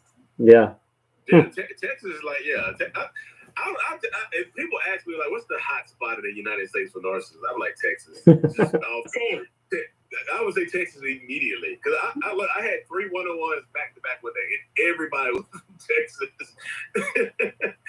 Everybody was from Texas. I said, "Dear Lord." Yeah, it's avoid Texas. Damn right, absolutely. Yeah, too many. Although I was on the phone with someone earlier today who's in North Carolina. Mm-hmm. So she was actually really she knows Lee, and not knows Lee, but like you don't know her, she knows you. And she was talking about how she didn't know that you were in North Carolina, and now she wants to binge watch your videos and see if she can look in the background and recognize anything. I'm like, I doubt it. Usually just like trees or the car or your house. Yeah. So people is Virginia. Yeah. I think Ben might be. Are you Virginia, right? Yeah, I'm in Virginia. Yeah, I'm just a couple hours away from you. Yeah. So yeah, I actually get recognized around North Carolina every once in a while. Like at the YMCA, my son goes to the YMCA in Greensboro, and I was leaving one day, and I asked the girl about the drink machine. I was like, "Drink machine down here?" And I came back, and she was like, "Excuse me, hey. Are you on TikTok?" I was like, "Yeah." I said, "Yeah." And so now I don't have to check into the wine anymore. She recognizes me. That's funny. And that's what Cloud will get you for a free watch check-in. There's 1.3 million followers, right? Yeah. That's what Cloud will get you. Yeah. At least it gets you something. Being recognized. It's only happened to me once, and I laughed my head off. Somebody commented on one of my TikToks and said, like, "Were you at Walmart this morning wearing a gray jacket?" And I'm like, "What?" It was the weirdest thing. Like, how, and they didn't know that I lived in their area. Right. It's I don't have 1.3 million followers. I'm not a famous, self-aware narcissist. So I think it's crazy. Evidently, someone was telling me the other day that, like, if you have TikTok and you interact with other people, or you just come in contact with other people, not even sharing your TikTok, it'll start pulling it up on the algorithm just because it knows the phones come close to each other. So, like, at least that's what I heard. But, like, I started having people at work, like, say, like, "Oh, I saw your stuff on TikTok." And evidently, like, everybody at work now knows, that I'm on TikTok and stuff like that. And for me, it was actually, like, a really cool moment because I had several people come up and, like, either compliment or, like, thank me for my videos. And honestly, like, it's coming out, like, this week. I'm actually going to share all my stuff on, like, my personal pages, because as of right now, like, everybody on, like, the personal side, like my parents, like my church, like all those people, like, don't know anything about it, and they haven't, as I've, like, built all this stuff. So, like, it's been kind of like an eye-opening to me, because I had, like, people at work come up and be like, "I watch all of your videos, I really appreciate it," or like, "Oh, I think, like, my spouse is narcissistic and it's helped me." And, like, honestly, when they first came up to me and someone first said something, I was expecting, like, shame and, like, them, like, being, like, annoyed or, like, viewing me different. But, like, people are coming up and saying, like, "I appreciate what you do." I was like, wow, because that's not what I got when I first started. That's how I first started. Though. I like literally. That's what I felt, because like TikTok it existed, but I think it was like Musically back then. When I first got started, the first thing I did was I appreciate the love. The first thing I did was, like, tell everybody I was in therapy. Like, "Hey guys, I'm in therapy. I got diagnosed with narcissistic personality disorder. This is who I am." I was expecting some pushback or some hate or something, and nothing happened. People were like, there's a lot of people like, "Damn, that's pretty cool that you open about that." And I was like, wait a minute. People don't hate me for this? Right. Cool. People. So I felt like the people who knew me they didn't judge me for it. So I was just like, I'll talk more about it. So I got on Instagram, started to talk about it. Nobody cared. I started my little podcast in 2019. Nobody, 3 listeners, 3 views. And one of them was me from my other phone. So let it play. I let it play all the way through to get my watch time, my listen time up. But it kind of died off, and then, like, like I said, I've been listening to personal development stuff for a long time. So Gary Vaynerchuk just kept on talking about TikTok. I was like, okay, let me get on TikTok. And I know I dance. So what I do? I go here and dance. So I started my little comedy page first just to be comfortable with it. But then, like, 4 or 5 months later, I just started the mental health stuff, and I was just like, you say you post and ghost. That's what I used to do. I used to post on my mental health and just ghost back to my other page. I'm like, right. I ain't gonna get no hate today. I'm gonna go laugh. I'm gonna go over here and do some for the house for the guests today. I ain't gonna get no hate today. So that's what I do. That's what I kind of got away from that page though, because my mental health stuff started taking off, and I'm just like, hey, so I've been neglecting that page. I need to get back on it though. I have got back on it here a little bit more recently, but that's my the mental health stuff is the bread and butter apparently. People don't care that I'm funny. Sessions with clients, you come up like 50% of the sessions. You got kind of low. Am my phone? Her volume got really low. Can you hear me? Barely. I hear you a little bit. You're, like, really quiet. Really low.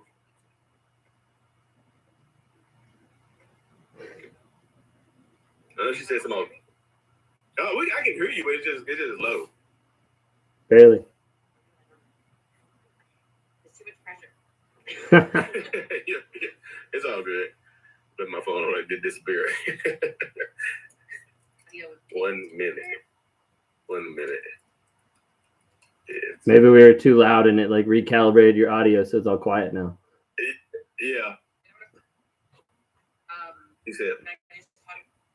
Yeah, I can hear you. It's just low. I remember what I was going to say. I'm so concerned about my volume. I was just saying, you come up a lot, Lee, in my coaching sessions. People bring you up a lot. If you want, you could try to jump out and jump back in. That might fix the audio. Okay. Say his name, y'all. Like, are we talking about Voldemort? Yeah, say his name. What y'all talking about? What y'all talking about? Somebody, all y'all's audios are messed up. No sound, low volume. Can nobody hear me? Yeah, so I'm just saying, hold on. Wait, do it with UV. So, can you hear it now? Yeah, I mean, I can. There we go. Oh, I hear you now. Yeah. Perfect. That's better. That's better. Yeah. Yeah. Yeah, somebody said, like, say his name. I was like, what y'all talking about? Like, but yeah, somebody put in the chat earlier that narcissists don't hit people. Do y'all believe that? No. That they don't hit people? Yeah, somebody put in the chat that narcissists don't hit people, apparently. I mean, I was hit by one, so. Yeah, I was just like, said narcissists don't hit people. I was just like, this narcissist not doesn't all hit. hit. Yeah. Obviously. Right. Yeah. But it's very. I think everybody's going to be different. It's very easy in a narcissistic mindset to allow or get to the place where abuse comes naturally. Mm-hmm. I think for me that was kind of like not a wake up moment, because I realized that more along the lines when I was becoming more like self-aware, but when I actually started like connecting the pieces and like understanding like how my mind is going right now, it's only like 3 more steps, 3 more skips, and then logically I would feel 100% justified in doing physical abuse. And like whenever I like actually connected those dots, like it was very concerning and kind of scared me. Mm-hmm. Yeah. So towards men, yeah, I get typically get physical. That's why I had a ragey ass childhood in youth. You know what I mean? But I just feel like a lot of times, like where I'm from, like your mental health is kind of weaponized against you, because like I was a ragey ass like youngster. So people would, every time a fight would break out or something, it's like, go get my name. Y'all know my name is Damon. They're like, go get Damon. It's like he'll fight with us in the clubs and stuff like that. In my early 20s, I was raging on the club, blackout fights and all kinds of craziness. You know what I mean? So when people see me now and see how I talk and stuff now, they don't realize. They're like, that's the same person. That is a different person now. Like personal development helps y'all. Like so I've been working myself for a decade and a half now, to the point where like, do I still get extremely angry, mad? Yes, I really, really do. I can feel it. It's like it's like a pressure cooker. I can feel it like. Just like you have to let the steam off. Pinch your ears and let the steam go somewhere else. Focused anger. Mm-hmm. Lee has clarified. What should I say? Lee has clarified earlier that he never. Yeah, I'm not. Yeah, but Ben said he didn't hit. He hasn't been physically abusive, y'all. Right. Yeah, I think for me, like that's been a huge thing with like the wake up warrior and like the cognitive therapy in one sense, doing like different stacks, because they have a stack that's literally like a rage stack, and so it helps like putting in feelings, thoughts, everything like this into this. I mean, it's an app in one sense, but just like writing back and forth and like learning how to process like some of those emotions and things like that has just been huge over the past year or so. Mm-hmm. It definitely helps. Just getting it out. I feel like not only am I in therapy, I do feel like TikTok and posting all my stuff online actually has helped me. Kind of hold myself accountable with just my life in general, because I'm in the public eye now. I can't, I'm out here and I feel like people are waiting for me to do some craziness so they can just like, told y'all he was a narcissist, always a narcissist. I didn't say I wasn't a narcissist. I said I still am, y'all. I'm not like going away from it. I was like, I'm not out here just saying, hey guys, I used to be a narcissist and I'm cured. I'm done. I'm done with that life. Right. I feel like it's like motivation to keep changing too, you know? Yeah. Yeah, just keep progressing forward. Yeah. My therapist said, as long as I use my powers for good, she'll keep working with me.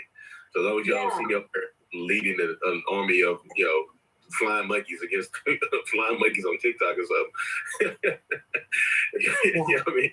I changed my name from mental illness to something else. Y'all like, he going off the deep end. That's how y'all know I changed my name from mental illness. Yeah, it's like so many people. You get brought up in my coaching sessions in 3 different ways. They either say, actually, the vast majority say the black guy with dreads. Some say Lee, and they don't even know your screen name. You're just Lee. And some it's mental illness, but I don't know his real name. But never someone who knows all of it. Really who you are. I've seen a few videos, but you topic. Somebody called me a creep one time. Yes. Somebody called me a creep. Yeah, he's a creep. I can't watch him. He's a creep. Never seen his videos. He's a creep. Mm-hmm. That guy's a creep. I'm like, wait, what? Of all things. Yeah, I've become a lot about a creep. Yeah. I text you the most random things. Yeah, I can be laughing. I was like a creep. They call me a creep. I was like, yeah. So because people see that, like, said people. If I didn't say self-aware narcissist, or Ben didn't say self-aware narcissist, Ben just said, "Hey, wake up warrior champion. He survived. Wake up warrior." If I just say self-aware healer or something like that, people wouldn't demonize me. I would just, if I never said narcissist personality disorder, I would just be a motivational speaker. I would just be somebody that motivates you to leave toxic relationships. Toxic abuse guy. You know what I mean? The toxic abuse healing guy. You know what I mean? But as soon as you see the word narcissist, you automatically associate bad stuff to it. You know, self-aware narcissist. Oh, I've seen enough. You know, it's just like, nope, I'll keep going. You know what I mean? Yeah. That's what people do. Like, even online, like, I'll send y'all some of the videos. People make videos about me all the time online.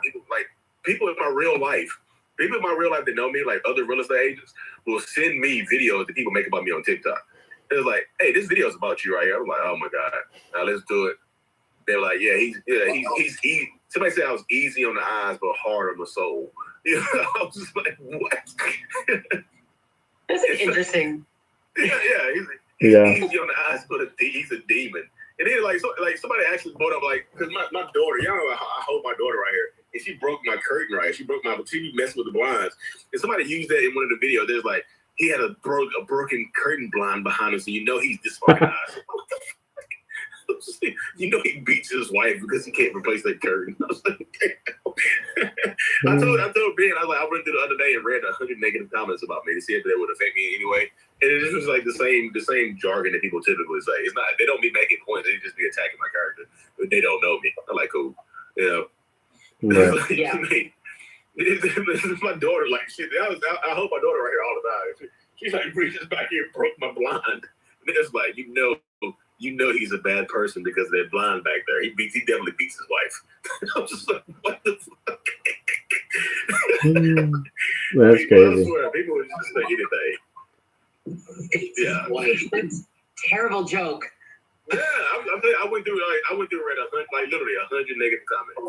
I was just like, wow. And like nobody said anything good. I was like, it's cool because like I said, I get it. But because people was like, whenever I see a video and somebody responds like, so and so asks me my opinion about mental illness, I'm like, oh my God, here we go. And their attitude, so they'll crack their fingers and their whole body language is like about to say some attack stuff. I'm like, here we go. And let me tell you about him. Narcissist or blah. I'm like, oh my God, never mind. Yeah, I just fast forward through it. I'm like, cool. And other creators get asked that too in our comment sections. What do you think of Lee and that other guy? Because you're like up and coming in comparison, right? It literally is like, whoa, but they want to know what people think. Like, right. Are you okay with this? Are you okay that these narcissists are out here talking? It's like, they're spreading awareness, not encouraging abuse. Right. There's a real nice message behind it. Like, to bring awareness to narcissism and that you're not horrible people that should be locked away, that there's possibilities for improvement, like, and you help victims, both of you. It's like, I don't understand the hate. So this is, whenever I see somebody asking for somebody else's opinion, I feel like they're looking to be swayed one way or the other. They haven't made their own minds up, and they just, and those, I feel like people who think like that sometimes, or actually, you open your mind is open to be molded in one way or another. Like if somebody else's opinion is all you need to make a determinative factor of somebody, then that's a bad thing. Just like, hey, because that means you go into a relationship, you act like, if you're in a narcissistic relationship, right, you ask their mom their opinion on their son, like, your son is treating me terrible. What do you think I should do? What do you think the mom is going to say? You need that opinion, so you take that opinion and you run with it. Well, he's my baby. I didn't raise him that way. I'm going to stay in this toxic relationship because your opinion matters to me. You take that and you run. So I just feel like people should formulate their own decisions. Yeah, take the opinion, but don't take that as the solid word of like God.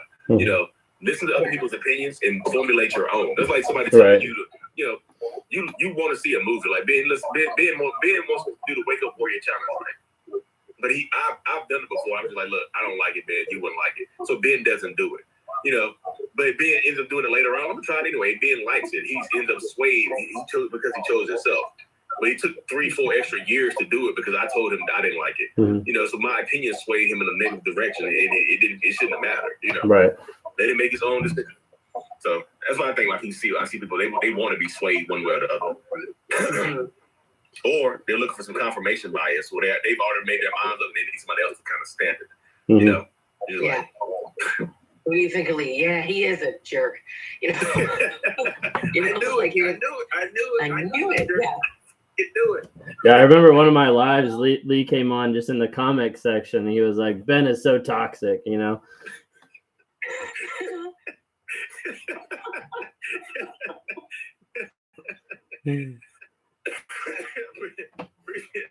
it, y'all. Yeah. Sometimes I go on my other page. I just be commenting on people's stuff. I need to change my name from Lee Hammock on it, but I'm gonna change it to something else, some more incognito. I'm gonna just change it back to the Mon Hammock, just to throw people off, so they don't know who it is. Then I'm gonna go back into people's comment section. That's my little incognito page. It's weird. How do you make them aware? They have to want to become aware on their own, y'all. You can't make them aware of their personality disorder or their characteristics or their traits, because it's easier to blame you than take accountability for something they're doing. It just is. It's easier to say Lisa made me cuss her out because she said this to me. Ben made me go crazy. If Ben went to my phone, he would have known I was cheating, so he ruined the relationship. It's just easier to blame you than it is to take accountability. Hold on, my wife is blowing my phone up. I gotta hop off this thing, y'all. You're good. Computer. I keep looking down. She got my baby girl. It's my daughter's birthday, so I think she's about to put her to sleep now. Get out of here. All right, thanks, man. So thank y'all for tuning in. Y'all got my number. You can hit me up anytime, y'all. In the chat, y'all. Thank y'all so much. I really truly appreciate y'all. I gotta get. See ya. Thanks, man. All right, y'all. Appreciate it. All right. Now they both jumped off. Anyways, sweet. I know there's a bunch of questions that y'all have posted, a bunch of people that were talking earlier, and I know we haven't got to all the questions and everything like that, but that was super cool. So Lee and I haven't been on a live in a while, so I was glad he was able to jump on for a little bit. But what other question you guys got? Let's knock out some questions, because I know there's a lot of questions earlier that we didn't get a chance to really touch on, or we're just kind of like glossing over really quick just because we're all talking. She keeps saying, I'm the narcissist. Am I? You'd have to look and kind of evaluate and see. Look at the DSM-5, see if you match up. Can you talk about when a narcissist won't file for divorce, but it's complete discard phase? So a lot of narcissists won't file for divorce because they don't want to look like the bad guy. They don't want to pay, lawyers, child support, alimony, anything like that. They'd rather make you divorce them than they can look like the victim. If they can look like the victim, then they feel a lot better about themselves. Kids are thrown out from the narcissist. Yeah. Repost your questions. I can't put the questions up because they don't show up. Yeah. Everybody repost their questions. Yeah. Sorry. Well, I mean, now he's in a shelter. Thoughts on narc father seeking custody when I have sole legal custody? A lot of times it is a power play. How long does the hoovering last? Great question. The hoovering lasts as long as you let it last, because you have to cut off all contact. You have to make sure there's no way for them to get back. And even then, they still might be trying, but then you don't have them coming back in your life. Percentage of people are narcissistic. I don't have a good answer for that. I'm not sure about how many people that actually are narcissistic. X goes to me. Do some narcissists tend to put their lives and relationships into compartments? Yeah, 100%. It's a lot easier to lie if you've got it all separated into different segments. So like if I can lie and keep my life in this section, then it's easier to keep that separate and everything in this one section. Then I can lie and keep my life in this section. So a lot of times people are like, do narcissists like believe their lies? And a lot of times they do, because I was talking to someone the other day and I was like, honestly, like when I was thinking about it in the moment, I was like, if I stay in this reality, everything I'm saying in this reality is actually the truth. Then I have a quick jump into this other reality. Everything I say in this reality is actually the truth. It's just the in-between that I have to get back and forth as fast as I can so that I don't actually feel bad or that I don't actually acknowledge it. Because if I can justify I'm in this reality, like, yeah, I love you. Yeah, I care about you. And then switch, yeah, I love you. Yeah, I care about you. As long as I'm in one of those realities, then I can be honest in one sense, and it makes sense in my head sometimes. So yeah, it's completely compartmentalization and keeping them separate. When you do that, it helps the lies. It also like helps the lies if you keep the lies like similar. So like if I tell the same thing to this person, tell the same thing to this person, I get caught less. That makes sense. Will couple therapy work with a narc? No, it won't. So if the narc isn't being honest, vulnerable, actually working on changing, actually getting into therapy themselves, then couples therapy is literally just ammo for them to abuse you more. Do not go to therapy with a narcissist. They need to be put in the work first. So my wife and I are going to couples therapy now. That's a year or so out of both of us being in our own therapy separate for over a year each. And the only reason we're doing the couples therapy is because we're now at the place of acknowledging where we both are and that we actually want to work on the relationship. But that has to be on both sides, because you'll have a narcissist say a million times, I want to work on the relationship. I want to do this. I want to make this work. I want to go to counseling, blah, blah, blah. No, like they need to put in the work themselves to actually show that they're going to continue their growth and development regardless of what you do. Typically, they won't do that.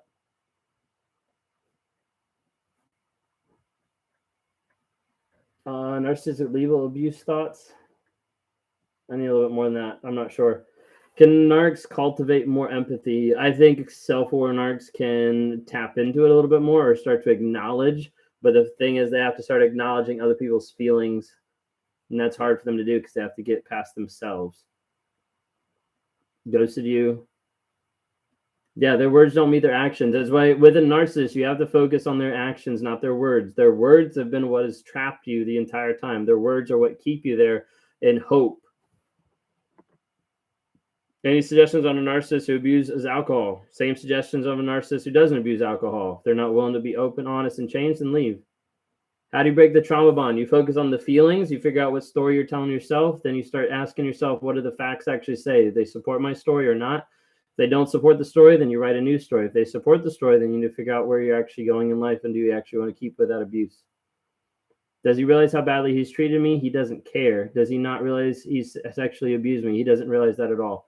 He thinks that what's his is his and what's yours is his. So it makes sense for him to take whatever he can get. Why do narcs hate you when you're sick? They hate you when you're sick because you're taking all the attention off of them. You're the person that has to, have medicine, has to be taken care of, all this kind of stuff. And they hate that because they're not the center of attention anymore. So a narcissist never truly loves? No, not really, because they just love themselves. Do you think a narc wants to hoover, but when no contact and blocked every way? Blocking is best because then they can't hoover back. Yeah, good question. If I don't answer your question, just like throw it up again. Yeah. Oh gosh, you put some up too. I don't even know where we are. Feelings for narcs is difficult. They're not empathetic. Listen to your family, friends. Yeah, feelings are difficult for a narc because they're going to typically revert to like rage. Why no videos on successfully dealing with a narc? Because a lot of times if I put up one video about successfully dealing with a narc, you have everybody that gets hope. And I don't want people to get hope unless they see consistent change and honest vulnerability. If they don't see that, then otherwise it's not going to go anywhere. But if I do one video on that, you're going to have like 100 people, more than 100 people that are going to take that one little video and get hope and run with it. So I'd rather be on the negative side and have the narcissists that actually want to get help contact me or a therapist or whatever and actually work on breaking that and getting help. No, narcs aren't always angry inside, but they don't know how to process a lot of their emotions, and typically that comes out in anger, in rage, in a lot of frustration. How to combat his conditioning of our 3-year-old. Work on being there for your 3-year-old, empathetic, and a safe place for them to emotionally just show like what they're going through without shaming them or devaluing them. Why do narcs cheat on their partners? Because a lot of times their conscience is so skewed where they're only focused on themselves, and so that's all they'll focus on. If they're not getting what they want, they'll go find it. How is there? Hello. What percent of narcs that contact you actually want to change? That's a good question. I would say out of all the narcissists that I have talked to, I've heard back from one. And that one is the one that signed up for the Wake Up Warrior Challenge. Other narcissists haven't contacted me back, haven't come back.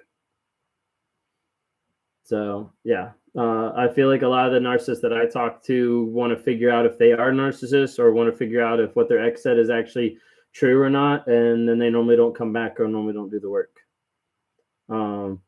There's one reason why on my website, like, if it says like narcissist, like think you are one, to schedule like a one-on-one, like I have that price more expensive than I do for the other ones. I'm thinking of like jacking it up even more. I'm like, if you're a narcissist, like I want to actually know that you want to change, otherwise stop wasting my time. Like you've already ruined lives, you should pay a little bit, but no, I'm just kidding. What about when there is no rage? A lot of times when there's no rage, there's like manipulation. There's different like control. It's not always in rage. A lot of times it's typical with rage, but how do you normally start off a conversation? Hello? The narcissist is talking with himself. Will a narcissist ever stop beating you once they start? Probably not. What made you realize you had a problem and motivation that made you work on change? That one's a hard one because I need to do like a long video on YouTube of like every single thing, every single step that kind of made me more aware and kind of brought me to the place. But some of the motivation and change was realizing the lies that I had and realizing that it's not going to get any better and that there was no one else coming to save me, and that I had to start admitting the lies and figuring out like where I was going, where I wanted to go. Otherwise, I was just going to be stuck in the same cycle and the same shit for the rest of my life. Do most narcissists even know they are, even when they deny? A lot of times they don't. Do they always cheat? I think they always cheat. Someone asked me earlier, or Bree asked me earlier when she was on, I said like I'd say like 98% of narcissists cheat. I can't say emphatically like all, even though I'd lean towards all, but 98%, let's say that. No, I don't think a lot of narcs ever wonder if they're narcs. A lot of times they don't know what's going on, I don't think, and it's just like habit. They're capable of loving the kids if they're able to step out of their way and stop loving themselves. A lot of times they cheat because they feel like they're entitled to it. Like they're number one, they're the biggest person in the universe. So as a result, they're gonna cheat. They're going to do whatever they want. Was the line between self-esteem with shame and avoidance versus vulnerable narcissism? That's a good question. I'd have to think about that. Do all narcs sound so monotone and bored? I'm sorry if I sound monotone and bored. I'm just trying to make sure I answer all these. How should I communicate with him when he is being selfish in a situation to consider me? He's not going to consider you because it's not about you. It's about him. They call you the narc. A lot of times that's projecting. A lot of times that's putting you back on the defense. That way you don't have time to actually work on that. Does spirituality help narcs at all? No. What helps a narc is being honest, being vulnerable, and having consistent change. Otherwise, spirituality is just a bunch of BS for a narcissist, and it's something that they'll use to be able to control and manipulate you anymore. Like, oh, I've changed. Oh, I've been forgiven. Oh, like God found me. God told me this. Like, no, if they're still abusing you, they're not a Christian. They're not anything locked in with spirituality. They're just an abuser. No, my wife left me for a period of like 4 months or something like that. And then some of that was just my change after that she started coming back. But yeah, my wife left me for a period of time. So a lot of narcs are like affectionate. So why was he so affectionate? A lot of narcissists are so affectionate because then the love bombing stage, they're trying to lock you in. How long can a narc hold up the mask for? It's really hard to say. You know, I've heard 6 months, a year, 5 years. Like, it's really difficult. It kind of depends sometimes of what they're being put through or what's actually going on.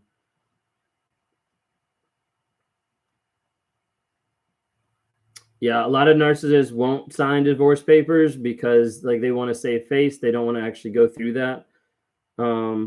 Yeah. Yeah, someone said I was in it for 22 years. Like, yeah. A lot of times, excuse me, a lot of times they can keep the mask up for a long period of time. Co-parenting with one. So a lot of times you always hear like no contact. So co-parenting can make that really difficult because obviously you're sharing a kid. So with that, a lot of times I really suggest like using a third party to communicate or only communicating through email. I even in talking with people, there's a couple people that said like there's different like apps that you can use. There's different like, you know, visitation places or stuff like that where you can actually swap the kids without seeing each other or using another person to be able to help with that. So I know those are a couple things. I think there's actually some co-parenting apps or something. I haven't researched it, just some stuff that people have said to me since I've been on here doing some one-on-ones and all.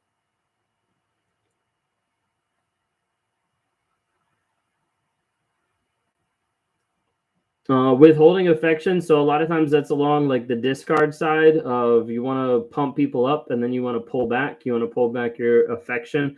That way you can control the other person, because as you pull back your affection, they're going to try harder, or you're going to think like maybe it's something that I'm doing wrong. Like, what am I doing? Because I'm not getting affection. I'm not getting that love. So it's probably me. So I'm going to try harder. I'm going to, you know, attempt to be better. I'm going to do more for them, et cetera, et cetera. And that creates like that chase and that like high of this person loves me or is obsessed with me or anything like that, but it turns into more of a supply.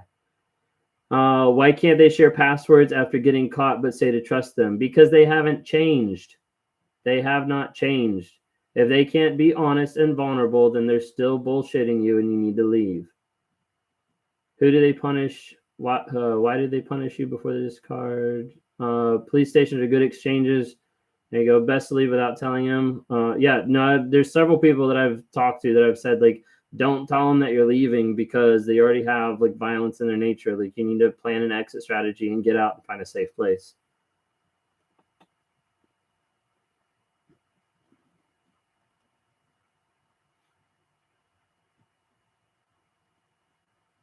But, yeah.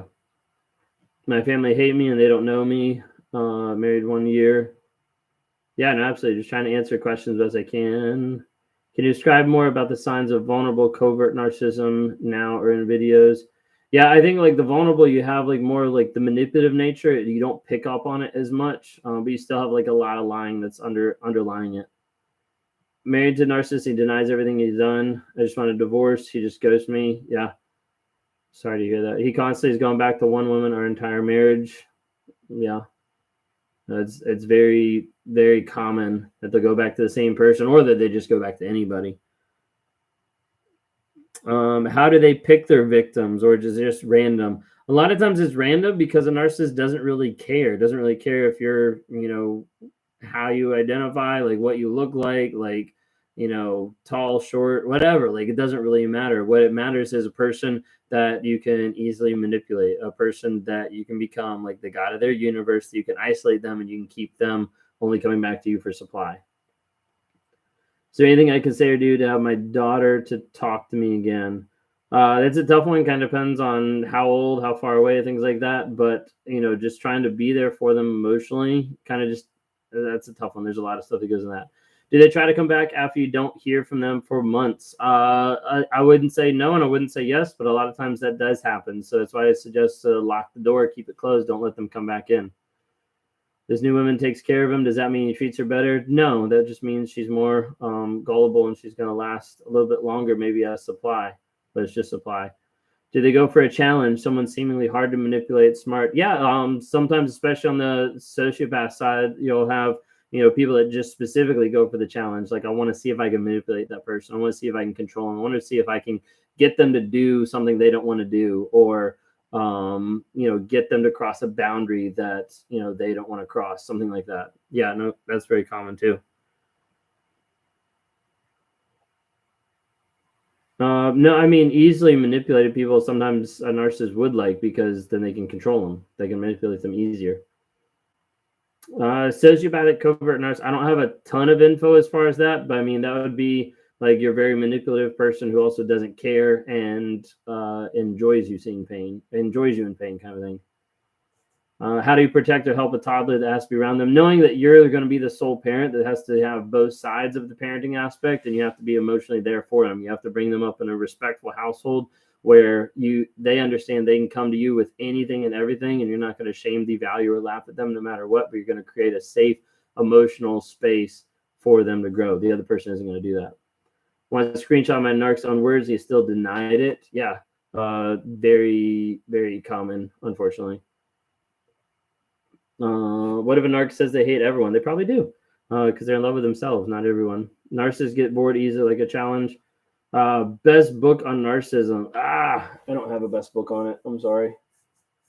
I've got several books that I need to read on narcissism, but I don't have a best book. The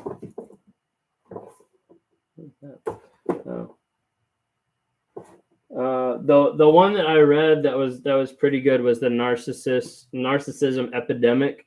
It's a little bit older though, but the stuff's interesting because it's literally like forecasting all the narcissism that we see now. But that's one of the ones that I've read. I've got like 5 others on my shelf that I've ordered off of Amazon and things like that. But I can give you book ideas, but I can't vouch for them. I can't say they're good or bad. Okay, so don't quote me on that. I have this one. I have not read it yet, so don't quote me. What narcissists don't want you to know. So I don't know anything about it, so don't take my word on that. What's the other one over here? Don't you know who I am? How to stay sane in an era of narcissism, entitlement, and incivility. Haven't read that either. There's another one off of Amazon that I've got. Can't tell you if that's any good. Don't quote me. And then this one, I've been excited to read it. I just haven't actually read it yet. But it's When Narcissism Comes to Church. I think that would be epic to read. But I don't know anything about it, so don't quote me. So again, the only one that I have over here that I have read is my Daring Greatly book by Brene Brown. Highly recommend this. It's a great book and talking about shame, how the courage to be vulnerable transforms the way we live, love, parent, and lead. Very good book with that.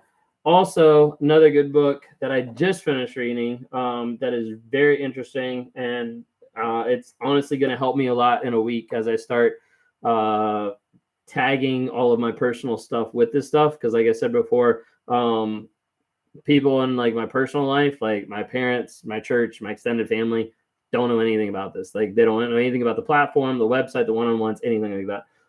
But this book has been really good. I just finished reading this. It's called Unpunishable. It's by Danny Silk.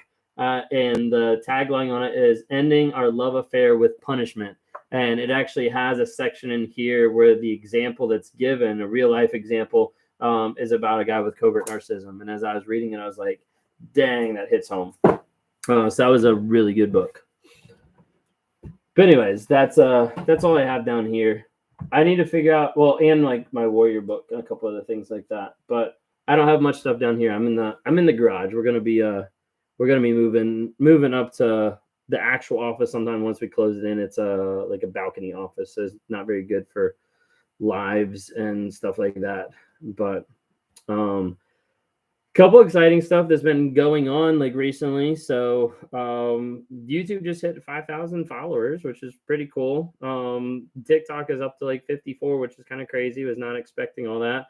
But we just released, as of February 1st, 2 days ago, just finally released the N.A.R.C app, Narcissist Abuse Recovery Community. And that was crazy. Was not expecting that, but God kind of laid that on my heart. And I was like, I think we should do it. And took a big gulp and signed the check and signed up for it. So worked on developing that, and it's still got ton more stuff that's coming out with different creators that are actually working on developing different courses and classes, trying to be able to help just educate people on narcissism and also provide a community for people to be able to get on there and be able to talk through some stuff and just be able to share. So otherwise people know like, hey, like you're not alone. Like there's a lot of other people out there. So click on my link in the bio. It has a straight link to the app. I've got it straight linked this week just because I've been advertising, trying to tell people like, hey, this is what's out there. For people that don't know, I do have one-on-ones available. I talk with people who are narcissists, and I also talk with people that are coming out of narcissistic abusive relationships, trying to help them get healing and growth as they find their own closure, as they break the trauma bond, as they get to the place where they're at the place where they can actually like walk away and understand like, hey, like it wasn't about me. It was, their issues, like a lot of different things that we try to dive into. I do meet with narcissists. I don't meet with like a ton in one sense, but I do meet some narcissists. I got to meet with 2 today, actually.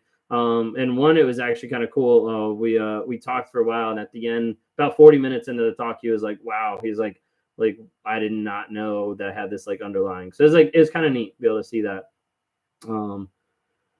But yeah, so it's been pretty cool.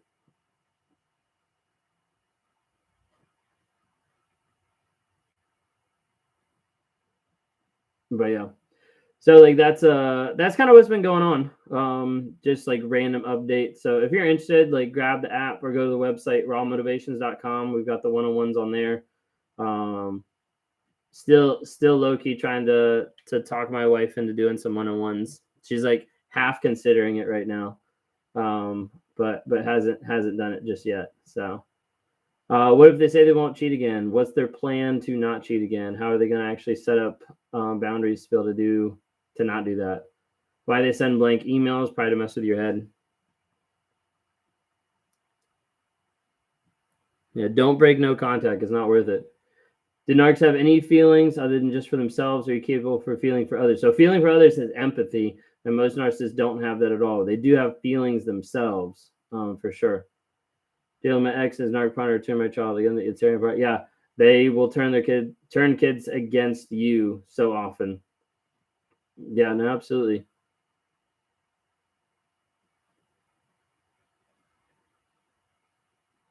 Awesome. Yeah.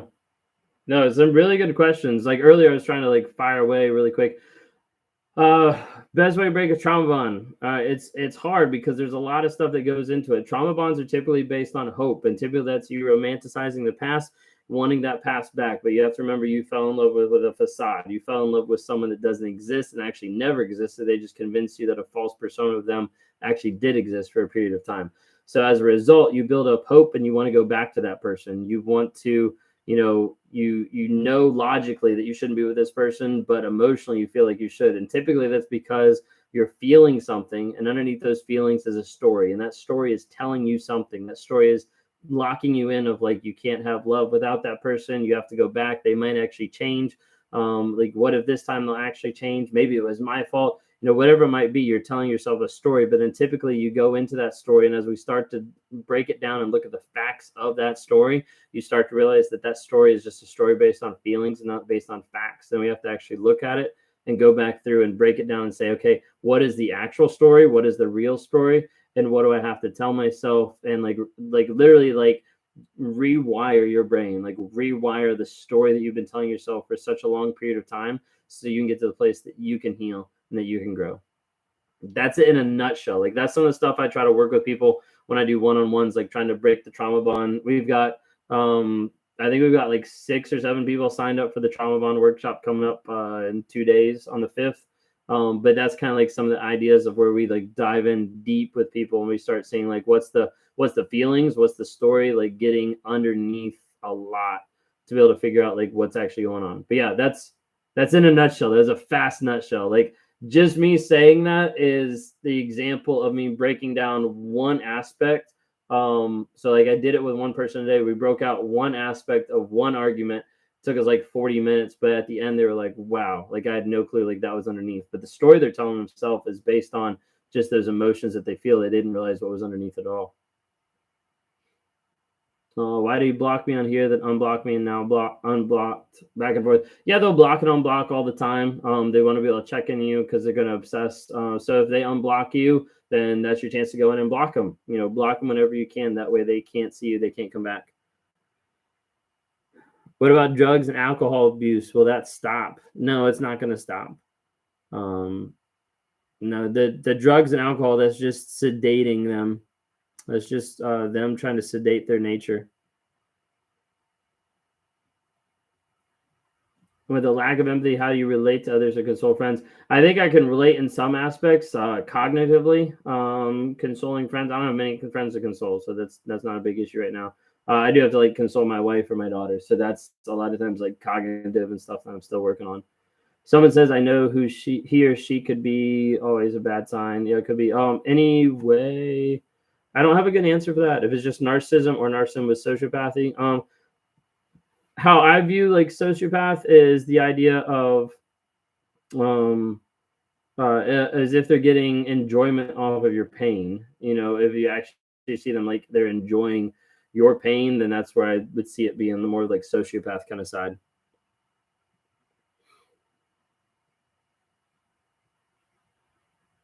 I'm not sure if I answered your question. I don't see your question, so I'm sorry. Co-parenting, third person, third party communication, communicating only through email, whatever you can do to kind of separate that, and then realize that as a co-parent, as a co-parent, you're going to be both parents. So you have to be there emotionally for them.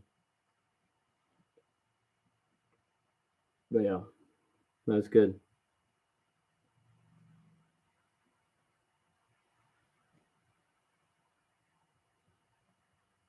The trauma bond course, we've got that going this Saturday from 1 to 3 Eastern time this Saturday, so the 5th. But yeah, that's there. And check out the app too. The app is so new, literally it just released, but there's so many things we need to put on it.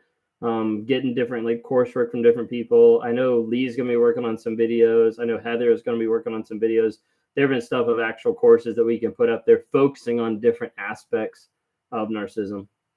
Do sociopaths hoover as much as narcissists? I don't know. I would say sociopaths stalk more than narcissists, but I don't really know. I'm not well versed on that.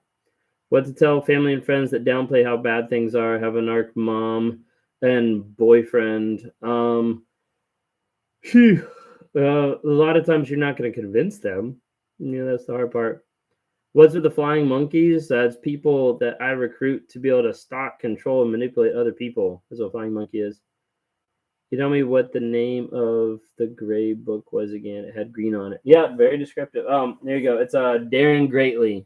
Daring Greatly is the book by Brene Brown. Daring Greatly. Very good book on shame and vulnerability. Why is he making fake pages to watch me? He's stalking you and obsessed with you, and it's probably not going to stop. You have to keep blocking them or get a protective order. Mine only hoover when things go bad for them. Yeah, when they lose their supply or they're high from someone else, then they'll come back and they'll try to get back with you.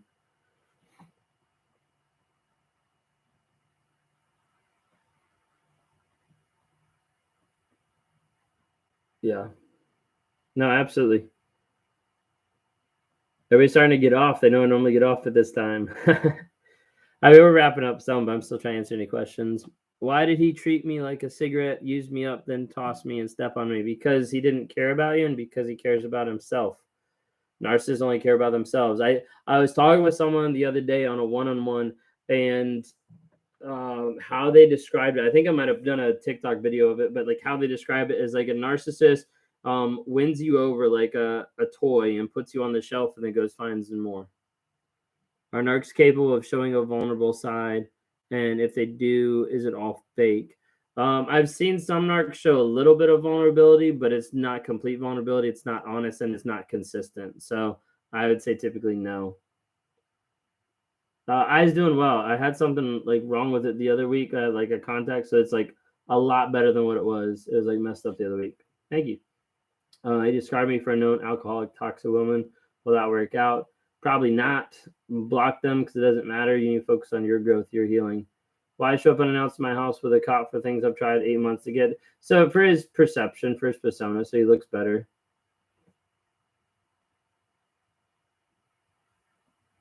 No, I don't think gaslighting is more universal. I think lying is more universal. Yeah, no, I see that. But I guess if I had to put it in order, I would say all narcissists lie, manipulate, and cheat in that order.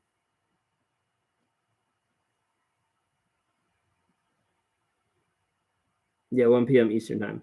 Thanks, Angela. Why was he so over affectionate, extremely consuming? A lot of times that goes along with the love bombing. Angela, if you want, you could throw the link in there. Oh, you already did it for observations. Thank you. How do you prove narcissism in court? I do not have a good answer to that. I know there's some lawyers that deal with that, or some people that can help out with that. Trying to figure out if mine has NPD or BPD. I don't have a good scenario with that, but I know from when I've talked with people, some of the defining moments is if they're suicidal, if they've done self-harm, if they've had a lot of thoughts or talked about that. A lot of times that's kind of a little bit of the definitive between NPD and BPD. You don't see it as much with NPD. Did they all cheat? I think they all cheat. Or if I can't say definitive all, then I'll say I think 98% of narcissists cheat. Why would a narcissist kick you out of something so small? Out like because of like a small argument or something like that. They were probably like planning it, or like just wanted you gone so they could go be with someone else. My ex faced like his own death. He was so cruel. Yeah, it's crazy what they'll do. Why do I always attract the narcissist in my life? Part of the times when people attract narcissists, it's because they've been used to narcissists, and that's where they feel safe or comfortable. So I would say focus on your growth and your development and your awareness, because that'll be key on you raising up the criteria of people around you.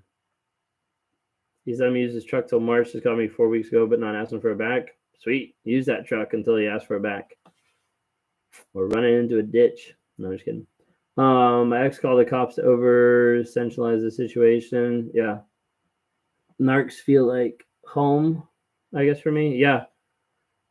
No, it's very, very common. A lot of people want to go back to that because they're used to that type of abuse, and that abuse feels like love, feels like whatever.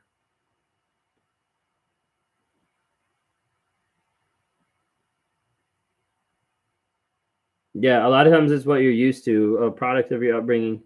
Why do they not care about their kids? All they care about is themselves. They don't care about their kids. They don't care about their spouse. Like, yeah. Mine blocked me after I had already deleted him. Control. Yeah, control. But like a lot of times if they block you, then you don't think to go through and block them. So that gives them an opening to be able to try to come back or be able to mess with you. So gaslighting is when something happens and I try to convince you that it never happened. Do they change for the next person? No, they can't. They can't change or have long-lasting change for a person. It has to be for themselves. It has to be because they're being honest and realizing it.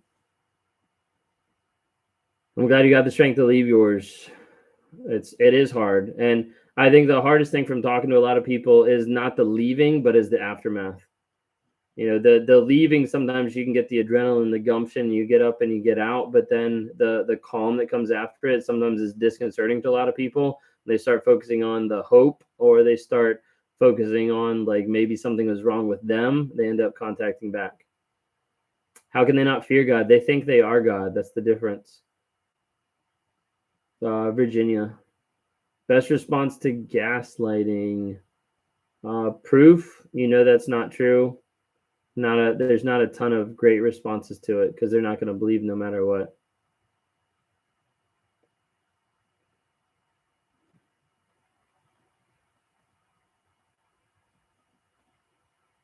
Is there anything a supply can do to make a narc never want them again? Gray rocking and going no contact, ghosting them is good advice. I don't know if I have a best one of like what will never make them want you again. Not being able to be controlled. He's obsessed with my eating and try to control it to shame you. Yeah. They'll literally try to control anything and everything.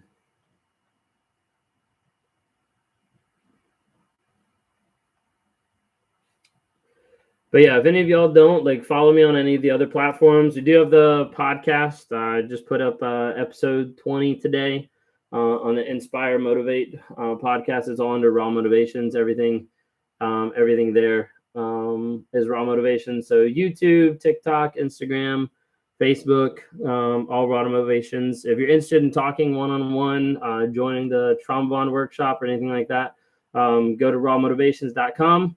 We got videos on there. We got the podcast. Also got a link to download the N.A.R.C app, Narcissist Abuse Recovery Community. It's always like a mouthful.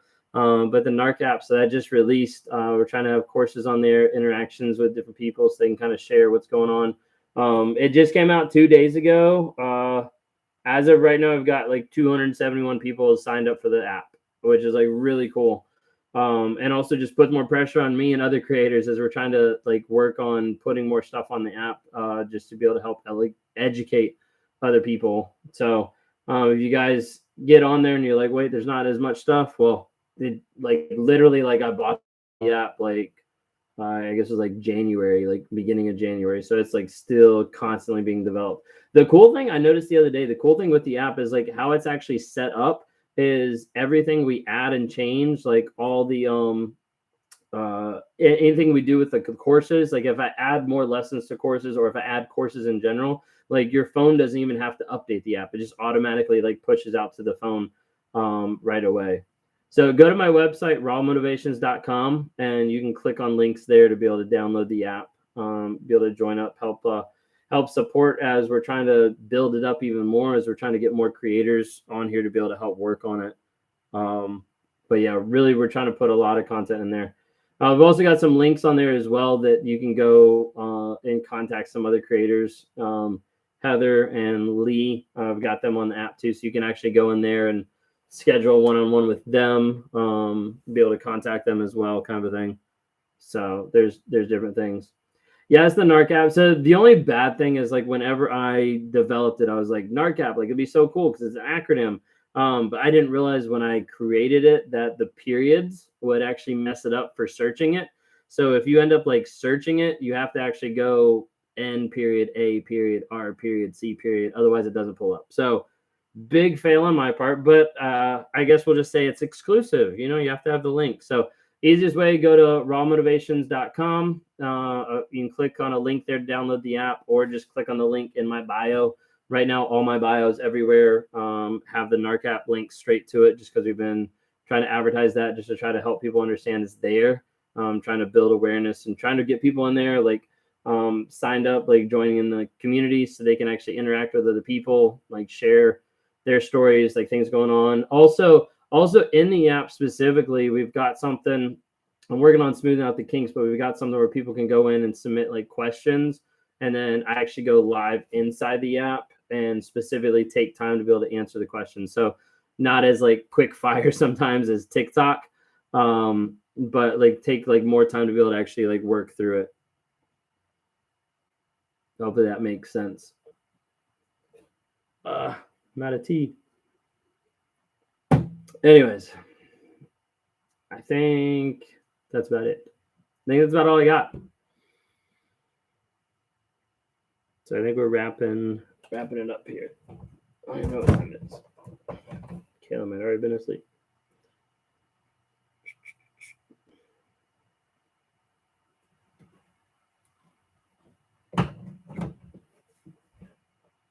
Awesome. I'm glad the content's helped you out a bunch. So that's what I'm on here trying to do. So right now it's been kind of crazy. Like 2022 has been absolutely crazy. I've felt like I've been drinking through a fire hydrant because I'm doing like my full-time job, and then I'm trying to work on all this stuff at the same time. And then the app was something that was like, I don't know if I should do it. And then I honestly felt like I just needed to. I had a couple, like Lee, a couple other people were like, you need to go for it. You need to, honestly, Lee said, he was like, you need to go for it and start it before before other people do it for the wrong reasons. He's like, you need to go ahead and start up to try to be able to help educate people and provide like that community. So it was like a big, like, it was a big leap of faith, honestly, with it, because I felt like it was like God leading and then people kind of opening up the door. Then I was like, okay, I'm going to go ahead and just do it. And yeah, it was a big leap of faith because I was not, a couple months ago, I was not expecting to, all of a sudden be turned around creating an app or dropping like $1,000 on it and being like, okay, this is what we're going to do. So this is what we're doing. So yeah, it's in the Apple Store and Google Play Store. You can get it. Go to rawmotivations.com. If you search for it, put the periods in between. It's a dumb thing that I didn't realize. Trisha, I don't know what your question was. I'm sorry. Let me see.